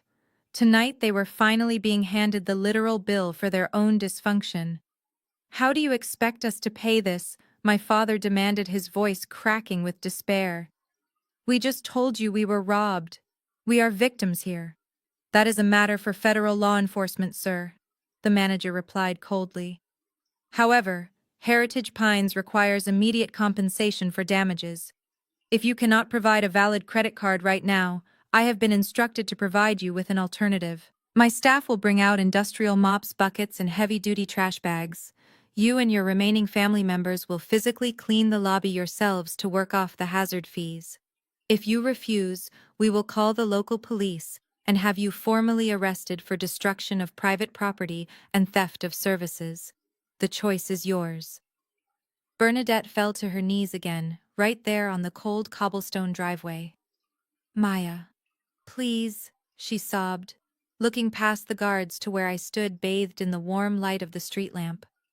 I gave birth to you. I raised you. You cannot make your own mother scrub floors like a maid. Please just pay the bill. I promise we will never bother you again. Just let us go home. I looked at the woman kneeling in the shattered glass. I looked at the man leaning on his cane, completely broken by his own greed and his desperate need for high society approval. They had spent decades treating me like I was beneath them because I worked hard and built my own life instead of marrying into an illusion. And now they were begging me to save them from a mop and a bucket. I did not feel an ounce of guilt. I felt a profound, soaring sense of closure. I think a little hard manual labor will be exceptionally good for your humility, Reverend. I called out, my voice steady and perfectly calm. Consider it a character-building exercise. I turned my back on them for the final time. I reached out and pulled the heavy door of the Maybach open. The plush leather interior was warm and quiet, completely insulated from the madness outside. Zoya and Malik were already buckled in safely, watching an animated movie on the headrest screens, completely oblivious to the pathetic scene unfolding on the driveway. They were safe. They would never have to experience the cold, conditional love of the Caldwell family ever again. I slid into the back seat, smoothing my dress over my knees, and Terrence climbed in right beside me. The valet closed the door with a solid, reassuring thud, sealing us inside our own perfect, safe world. I reached out and took my husband's hand, intertwining my fingers with his. I nodded to our private driver who was watching me through the rearview mirror. "Take us home," I said softly. The massive engine of the Maybach rumbled to life. The car glided smoothly forward, pulling away from the curb with effortless grace. I leaned my head against the cool tinted window and looked back one last time. As the car rolled down the long manicured driveway, I watched my parents through the glass. They were standing in the cold night air, surrounded by uncompromising security guards. My father had dropped his cane, burying his face in his hands. My mother was still on her knees in her ruined gown. The manager was already motioning for a janitorial cart to be brought out. They were completely stripped of their dignity, their wealth and their illusions left behind to clean up the shattered pieces of their own fake reality. The heavy tinted glass of the Maybach acted as a permanent physical barrier between my past and my future. As our car pulled away from the Heritage Pines Country Club and merged onto the main highway, the silence inside the cabin was not heavy or awkward. It was the most beautiful, comforting sound in the entire world. I leaned back into the plush leather seat, closing my eyes for a brief moment, and let out a long breath that I felt like I had been holding in for 35 years. Terrence reached across the center console and gently covered my hand with his. I opened my eyes and looked at my brilliant, steadfast husband. He did not need to ask if I was okay. He did not need to offer any empty platitudes. He just looked at me with an expression of profound pride and deep understanding. We had gone into the lion's den together, and we had dismantled the entire pride. I turned my head to look in the rearview mirror. The soft ambient lighting of the car illuminated the back seat. Zoya had fallen fast asleep. Her head was resting gently against her younger brother's shoulder. Her beautiful, intricate box braids cascaded perfectly over the vibrant gold and blue Ankara print of her dress. She looked absolutely angelic, completely untroubled and at peace. Malik was still awake, tapping quietly on his tablet, totally unfazed by the monumental shift that had just occurred in our family dynamic. Looking at my children in that moment, the absolute clarity of my decision washed over me. They were safe. They would never know the sting of being called an eyesore by their own flesh and blood. They would never have to sit at a holiday dinner table and listen to their grandmother criticize their weight or their hair. They would never have to shrink themselves to fit into someone else's narrow, bigoted definition of acceptability. I had broken the cycle. The generational curse of the Caldwell family stopped with me. Society puts so much intense pressure on us to forgive and forget when it comes to family. As a Black woman, that pressure is magnified 100 times over. From the time we are little girls, we are conditioned to be the emotional anchors of our families. We are expected to embody the strong Black woman trope, to carry the generational trauma, to endure the disrespect, and to constantly keep the peace, even if it means sacrificing our own mental health. The culture tells us that blood is thicker than water, so we should just swallow the poison and smile for the family photos. The church community tells us to honor our father and mother, even when those same parents are actively destroying our spirits and selling out our dignity for a taste of elite society. We are taught that loyalty means enduring abuse. But I am here to tell you that water is what cleanses you. Water is what helps you grow. Blood, when it turns toxic, will only make you violently ill. My parents and my sister were a sickness in my life. For decades, I truly believed that if I just worked harder, if I became more successful, if I built a massive corporate empire, they would finally see my value. I thought my achievements would eventually earn me a seat at their table. But the harsh reality of dealing with narcissistic family members is that they never actually want to see your value. They only want to extract your resources. They wanted my money, my connections, and my ability to fix their problems, but they absolutely refused to give me their respect. When you make the terrifying decision to cut off toxic family members, people will judge you. They will call you cold. They will call you bitter. They will say you are abandoning your roots. Let them talk. Because the absolute profound peace you gain on the other side of that boundary is worth more than any fake relationship built on obligation and manipulation. I kept the promise I made to myself on that country club driveway. We never spoke to the Caldwell family ever again. The legal firewall that Terrence set up the very next morning was impenetrable. We blocked their numbers, we redirected their emails, and we instructed our security teams to treat them as hostile trespassers.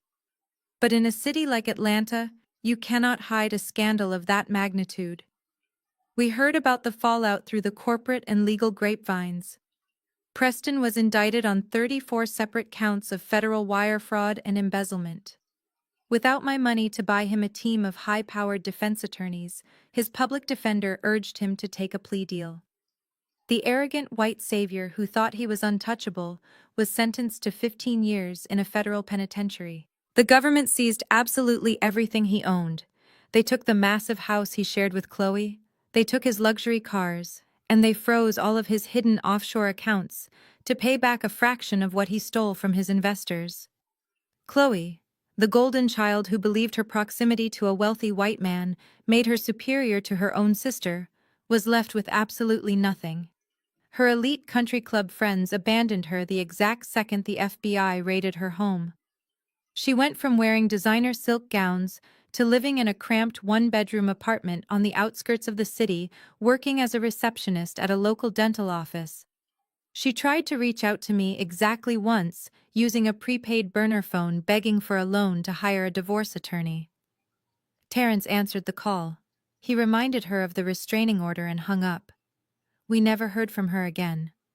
As for my parents, the devastation was absolute and entirely of their own making. The board of elders at their church held an emergency meeting that very Sunday. My father was formally and publicly stripped of his pastoral title. The congregation sued him for gross negligence regarding their retirement funds. The legal fees bankrupted whatever small savings Preston had not already stolen from them. My parents were forced to sell their massive colonial home and downsize to a tiny condo. The respectability they worshipped, the elite social status they had sacrificed their own daughter to maintain, evaporated completely. They became total social pariahs. The very community they had tried so desperately to rule turned their backs on them.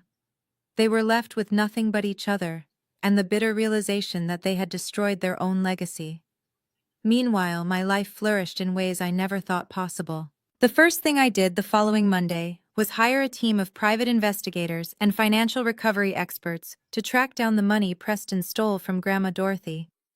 I fully reimbursed her stolen pension from my own accounts. Terrence and I moved her into a beautiful luxury assisted living facility just 10 minutes from our house. She is thriving. She spends every single weekend at our home sitting in the garden watching Zoya and Malik play, completely surrounded by the unconditional love she always deserved. My crisis management firm doubled its revenue in the following year. I became one of the most powerful corporate executives in the Southeast. But my true wealth has nothing to do with the balance in my bank accounts or the titanium cards in my wallet. My true wealth is the absolute freedom of living an authentic life. It is waking up every morning in a home filled with laughter and respect. It is knowing that my husband loves me for exactly who I am and not for what I can provide. It is watching my children grow up confident and proud of their heritage, completely unburdened by the toxic expectations of a broken family. If you are watching this video right now, and you are exhausted from carrying the heavy, crushing weight of a family that does not value you, I need you to hear my voice clearly. You do not owe your abusers your peace. You are not obligated to set yourself on fire just to keep toxic people warm. It does not matter if it is your mother, your father, your sister, or your brother. Blood does not give anyone a free pass to disrespect your humanity. If they require you to shrink yourself to make them comfortable, if they demand your resources while openly disrespecting your boundaries, you have every single right to walk away. Walking away from family does not make you a bad person. It does not make you ungrateful. It makes you a survivor. Grieving the family you deserved, but never actually had, is a painful process, but it is a necessary step toward building the life you were meant to live.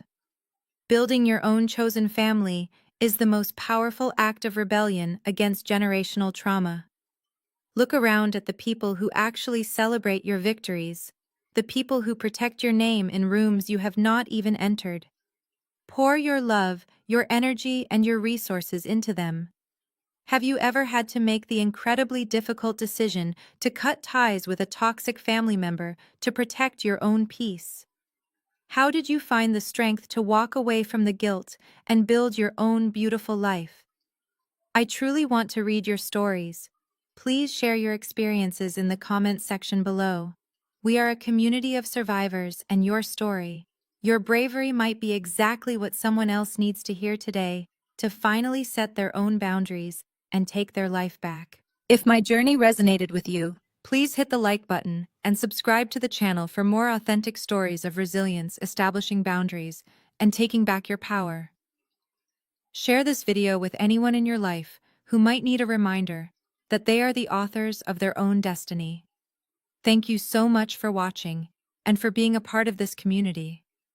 Remember that your peace is your most valuable asset.